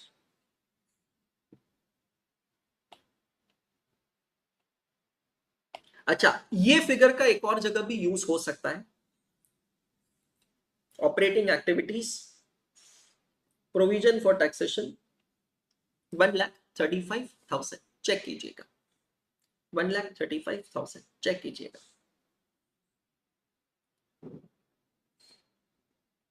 क्लियर हो गया? चलिए, ये भी एडजस्टमेंट यहां पर खत्म होता है। अब दोस्तों हमें एक एक करके ना सिर्फ वर्किंग नोट्स को क्लोज करना है। डिविडेंड पेबल का लेजर अकाउंट जो है हमारा ऑलरेडी क्लोज हो चुका है। हम आते हैं इन्वेस्टमेंट अकाउंट में और देखते हैं इन्वेस्टमेंट अकाउंट में क्या पोजीशन बन रही है। अगर आप इन्वेस्टमेंट अकाउंट में आकर चेक करते हैं तो मुझे क्रेडिट साइड की टोटल ग्रेटर दिख रही है, चेक कीजिएगा। 70,000 प्लस 5,000 प्लस 50,000, 1,25,000 रुपए टोटल मुझे दिख रही है क्रेडिट साइड में। ठीक है, यही 1,25,000 को मैं लिखता हूं डेबिट साइड में और माइनस करता हूं 1,00,000 रुपए, मतलब 25,000 रुपए के इन्वेस्टमेंट्स डेबिट हो रहे हैं। और अब आपको सोचना है कि इन्वेस्टमेंट्स डेबिट कैसे होते हैं, कब होते हैं। इन्वेस्टमेंट अकाउंट डेबिट तब होता है जब हम नए इन्वेस्टमेंट्स खरीदते हैं, और इन्वेस्टमेंट अकाउंट क्रेडिट तब होता है जब हम इन्वेस्टमेंट्स बेचते हैं। Very good Shreya, very good Vinay. Investments हमने परचेज किया है, cash outflow from investing activity 25,000, cash outflow investing activity 25,000। Land and building account close हो चुका है, इन्वेस्टमेंट अकाउंट क्लोज हो चुका है, प्लांट एंड मशीनरी हम पहले ही क्लोज कर चुके हैं। प्रोविजन फॉर टैक्सेशन में हम आकर amount of income tax paid अब यहां से निकाल सकते हैं बहुत ही बढ़िया तरीके से। इसको क्लोज करते हैं, टोटल लेते हैं, क्रेडिट साइड की टोटल आ रही है 1,95,000, 1,95,000 माइनस करते हैं क्लोजिंग बैलेंस 95,000 का, तो आपको पता चलेगा अमाउंट ऑफ टैक्स पेड जो है वो है 1,00,000 rupees. This is the amount of income tax paid, 1,00,000 rupees. Income tax paid, कल हमने लेक्चर नंबर 8 में एक क्वेश्चन देखा था, 13 नंबर, मैंने आपको बताया था अगर एडवांस टैक्स अकाउंट होता है तो इनकम टैक्स पेड की फिगर एडवांस टैक्स अकाउंट से मिलेगी, नहीं तो प्रोविजन फॉर टैक्सेशन से। इनकम टैक्स पेड कहां पर जाएगा, अब यहां पर मैं चेंजेस इन वर्किंग कैपिटल को भी माइनस करके यहां पर लिख सकता हूं, इनकम टैक्स पेड 1,00,000 रुपीज। तो cash flow from operating activities के अंदर ही आएगा 1,00,000 रुपीज का टैक्स पेड। अब दोस्तों हम लोग आते हैं पीएनएल अप्रोप्रिएशन अकाउंट के अंदर, और पीएनएल अप्रोप्रिएशन अकाउंट में आकर मैं यहां पर टोटल्स लेता हूं तो मुझे पता चलेगा how much is the amount of profit और लॉस। दोस्तों मुझे ऐसा लग रहा है ना कुछ तो अमाउंट हमने मिस कर दिया है। पीएनएल अप्रोप्रिएशन में कोई तो अमाउंट है जो मिस हो गई, क्योंकि हमारे डेबिट की टोटल ग्रेटर आनी चाहिए और फिर क्रेडिट में आना चाहिए बाय पीएनएल अकाउंट, ये होगा हमारा नेट प्रॉफिट आफ्टर टैक्स। पर यहां पर तो क्रेडिट की टोटल 2,00,000 है, डेबिट की टोटल 1,90,000 है। Something is fishy, something is missing. क्या मिस कर दिया हमने, जरा क्वेश्चन को रिव्यू कीजिएगा। कुछ तो मिस कर दिया दोस्त, कुछ।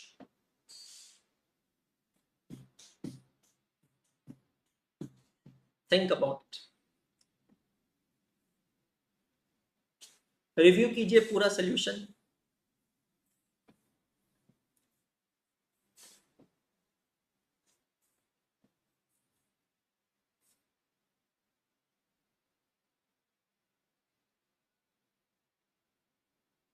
समथिंग फिशी, समथिंग मिसी।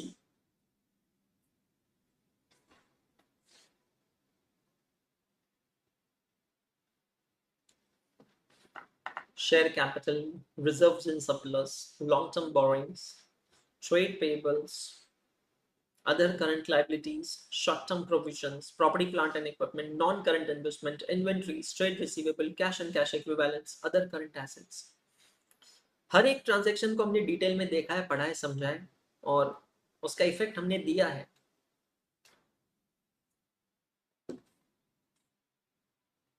चलो मैं आपको एक हिंट देता हूं,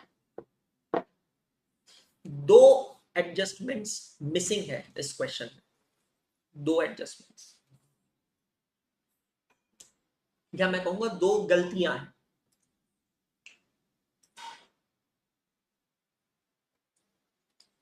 रेक्टिफिकेशन ऑफ एरर्स कीजिए। There are two errors in this question, identify those two errors. So far everything is smooth, everything is amazing, everything is perfect, not a problem at all, but there are two errors. Think about it. General reserve का नहीं बेटा, general reserve तो clear हो गया ना। General reserve balance कम हो रहा है। अगर जनरल रिजर्व का बैलेंस बढ़ता था तो इसका मतलब है कि पीएनएल एप्रोप्रिएशन से ट्रांसफर होता था, पर जनरल रिजर्व का बैलेंस बढ़ नहीं रहा है।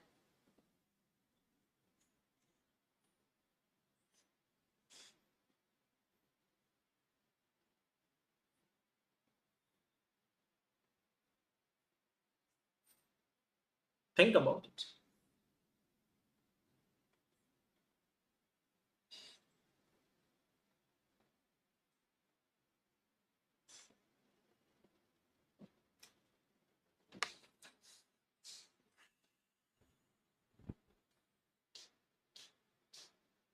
डिविडेंड पेबल की पेमेंट, ओ डिविडेंड पेबल की पेमेंट, मुझसे कंफर्म मत करो, मैं फिर सच बोल दूंगा। मुझसे कंफर्म मत करो, दिमाग चलाओ सर।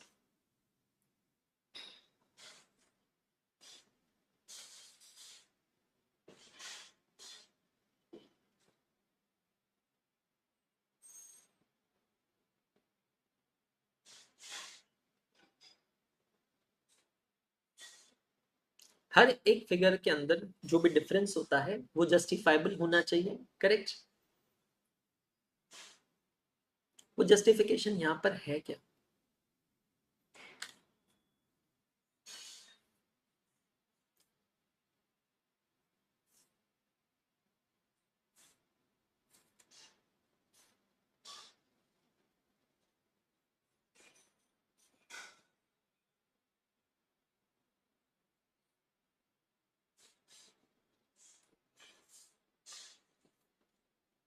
मैं बताऊं? मैं तो बताऊंगा ही ना बेटा, मैं इसीलिए तो बैठा हूं, मेरा जन्म इसीलिए हुआ है, क्यों चिंता कर रहा है?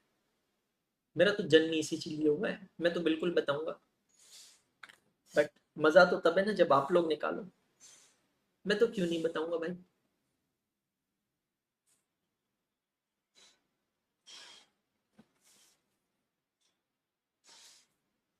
Why will I not tell?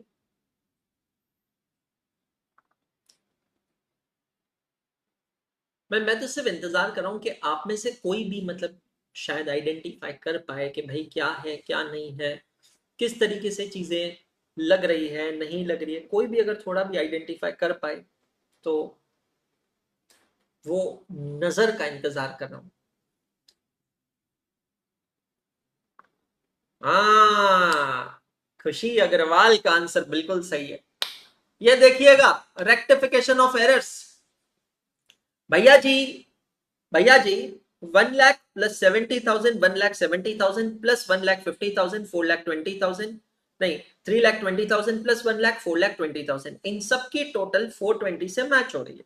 लेकिन 2,50,000 प्लस 2 लाख, यहां पर भैया जी टोटल हो रही है 4,50,000, लेकिन यहां पर लिखा है टोटल 3 लाख। ये कैसे हुआ? ये कैसे हुआ? इसको कैसे आइडेंटिफाई करेंगे, इसको कैसे क्रैक करेंगे? मतलब यहां पर है टाइपिंग मिस्टेक, और ये टाइपिंग मिस्टेक क्या है? This amount should not be ₹2 lakh, this should be 50,50,000। I was just waiting for someone of you to raise this. जब हम क्वेश्चन कर रहे थे तभी मैं इंतजार कर रहा था। दोस्त मैं फिर से बता रहा हूं, देख यार ये प्रेजेंस ऑफ माइंड जो है ना, ये बहुत इंपॉर्टेंट चीज है। It's very very important. How present you are in the class, this is extremely important, ये समझना। ये यहाँ पर बिल्कुल सही है। Very good Khushi, I really appreciate that, and I would have appreciated more, I would have appreciated more अगर आपने क्वेश्चन पढ़ते समय, सॉल्व करते समय डिटेक्ट किया होता था। आई होप सबको क्लियर है। टाइपिंग मिस्टेक है, मैं फिर से बता रहा हूँ, डेलिबरेटली किया गया ताकि आप लोगों को यहाँ पर मैं आगाह कर सकूं। 50,000 रुपीज का हमारा ओपनिंग बैलेंस है, ना कि 2 लाख रुपीज का। Come here and write down 50,000।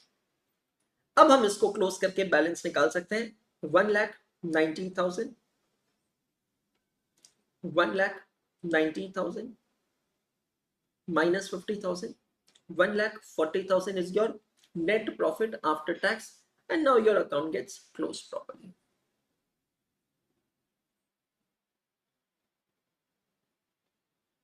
ऐसा थोड़ी है, हम लोगों की बुक में 50,000 ही। हाँ, मैं अपनी पूरी बुक में जानबूझ के ऐसी कुछ चीजें करके आया हूं, मैं अभी भी बता रहा हूं। मैंने जानबूझ के, मेरी बुक में, नॉट योर बुक, मेरे बुक में जानबूझ के कुछ चेंजेस किए हैं, कर रखे हैं, ताकि आप लोगों का प्रेजेंस ऑफ माइंड में चेक करूं। मैं फिर से बता रहा हूं, ये बहुत इंपॉर्टेंट है। चलिए 1,40,000 को मैं लेकर चलता हूं ऑपरेटिंग एक्टिविटीज में, net profit after tax, at provision for taxation, net profit before tax 2,75,000। So now we will close this 275 minus 3,000 minus 40,000 minus 2,75,000 minus 3,000 minus 40,000 plus 1,35,000 minus 20,000. Is it coming to 3,47,000?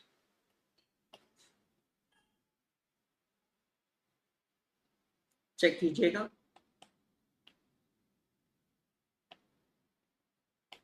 Is it coming to 3,47,000?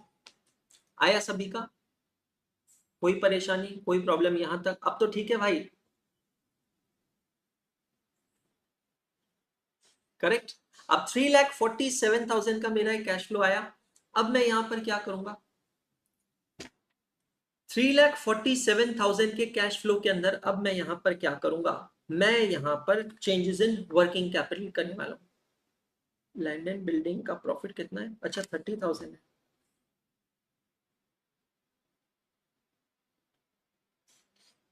I am so sorry, वापस calculate. 2,75,000 minus 30, 40, 70,000 plus 1,35,000 minus 20,000। हाँ जी,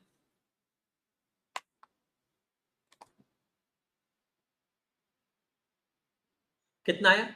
3,20,000। एक चीज और बोलूं, मैंने आपको कहा था 2 मिस्टेक्स है, एक मिस्टेक अभी भी आइडेंटिफाई होना बाकी है, एक मिस्टेक अभी भी आइडेंटिफाई होना बाकी है। 2 मैंने आपसे कहा था मिस्टेक है, एक अभी भी आइडेंटिफाई होना बाकी। जान ले लो सर आप हमारी, है ये कौन सा तरीका हुआ सर? ऐसे तो आप जान ले लोगे सर हमारी। क्वेश्चन देख लो, एक मिस्टेक और है।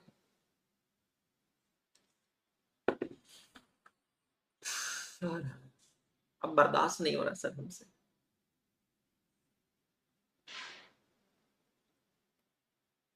नहीं नहीं भाई, खुशी जी, अब टोटल पे शंका ना करें, टोटल्स हमारी बिल्कुल परफेक्ट है, बार बार ऐसे शंका ना करें। बताऊं मैं दूसरा accident point, interest on debenture. आपने 2 लाख रुपए के डिबेंचर्स दिए हैं करंट ईयर में, 9% के हिसाब से उस पर इंटरेस्ट ऑन डिबेंचर होता है। हमने उसकी एंट्री ही पास नहीं करी है, 18,000 रुपए की। मतलब इंटरेस्ट ऑन डिबेंचर की एंट्री क्या होगी? Interest on debenture account debit to bank account, payment of debenture interest will result into cash outflow from financing activity 18,000, और यहां पर आकर एड बैक होगा 18,000 इंटरेस्ट ऑन डिबेंचर्स। अब मैं नहीं पूछूंगा किसका कितना कॉन्फिडेंस है कैश फ्लो स्टेटमेंट में, क्योंकि हर एक क्वेश्चन के बाद रूप बदलता है।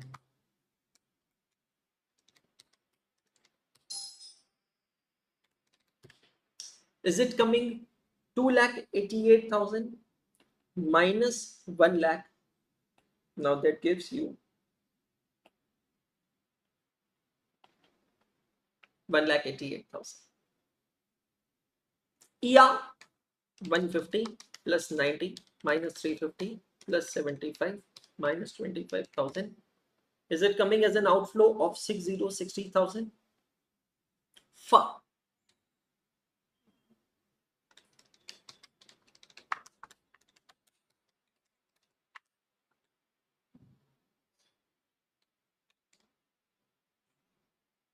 $1,68,000 चेक करते चलिएगा। और अब A plus B plus C should be equal to D, तो 1,88,000 positive minus 60,000 negative minus 1,68,000 negative. Is it coming to negative 40,000? The answer is absolutely Y. Yes, yes. Check all of you. इसके पास लड़की बन जानी चाहिए। Debenture interest,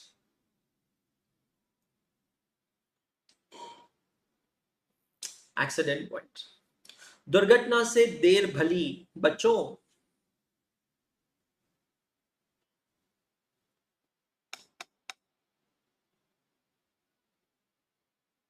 बहुत बढ़िया question हुआ है और इसका टाइम नोट करेंगे हम लोग। मैं आपको बताता हूं कितना समय लगा।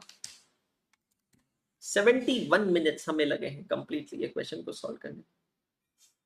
तो जैसे कि मैंने कल भी आपको समझाया था, अगर आप लिखना चाहें तो फर्स्ट टाइम आपने क्वेश्चन सॉल्व किया है, आज की डेट लिख लेंगे।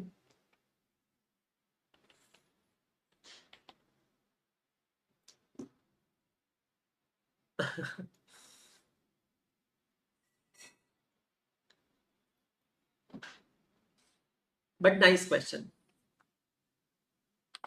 Good question, nice question. मैं ट्रैकर में इसका टाइम लिख देता हूं 71 मिनट्स। चलिए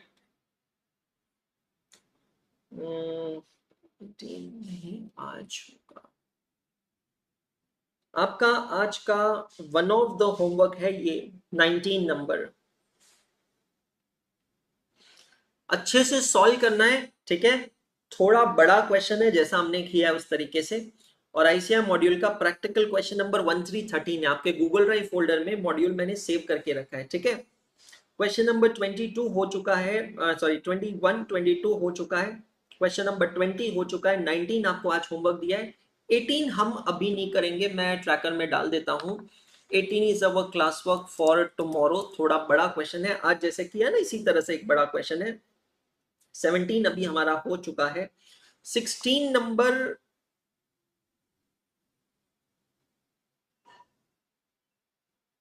अभी मैंने आपको एक होमवर्क कौन सा दिया, 19, हाँ जी। तो 16 एंड 19 आपका आज का होमवर्क है।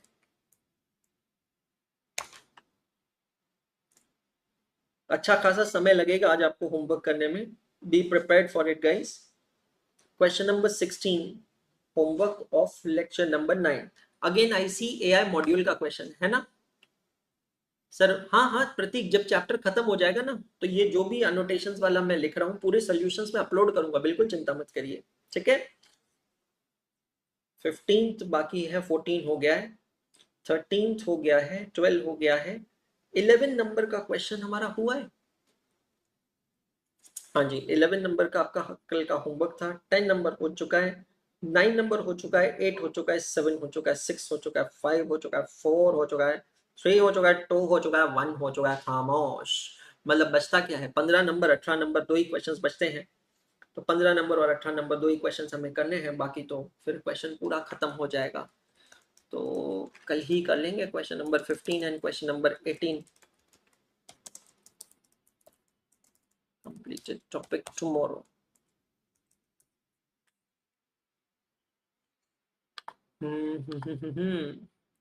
आज के होमवर्क में मैं अभी बता रहा हूं, आपको टाइम लगेगा तो पूरा टाइम दीजिएगा, अच्छे से सॉल्व कीजिएगा patiently, correct. Question number 16, question number 19 आपका होमवर्क है। Tomorrow I am also going to explain you how to fill the index. एक चैप्टर जब खत्म हो जाएगा ना, I am going to explain you how to fill the index. So lecture को यहीं रोक देते हैं, कोई पॉइंट नहीं है क्योंकि अभी हम इसको कंप्लीट एनी विच वेज कर नहीं पाएंगे। और अगर मन है तो कल ही कर लेते हैं, एक साथ ही कर लेते हैं। 15 नंबर 18 नंबर 2 क्वेश्चंस कल कर लेंगे और ये चैप्टर खत्म कर लेंगे। दोनों 15 छोटा है पर 18 नंबर काफी बड़ा है।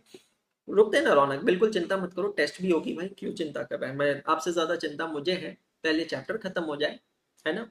कुछ लोगों के बैकलॉग्स हो सकते हैं, कुछ समय देना पड़ता है, कुछ दिन देने पड़ते हैं। Let them complete the backlogs और फिर उसके बाद में definitely we will have a test, correct. चलिए, so thank you all of you guys, thank you once again. कल से फिर से मुलाकात होगी, कल सुबह आपसे, और मिलेंगे हम लोग लेक्चर नंबर 10 में। We will complete this topic tomorrow morning at 8 o'clock. Thank you so much, good day all. Bookmark को मैं स्टॉप कर देता हूँ, मैंने बुकमार्क को स्टॉप ही नहीं किया था। बुकमार्क हमने किया कौन सा था, क्वेश्चन नंबर 17, डन।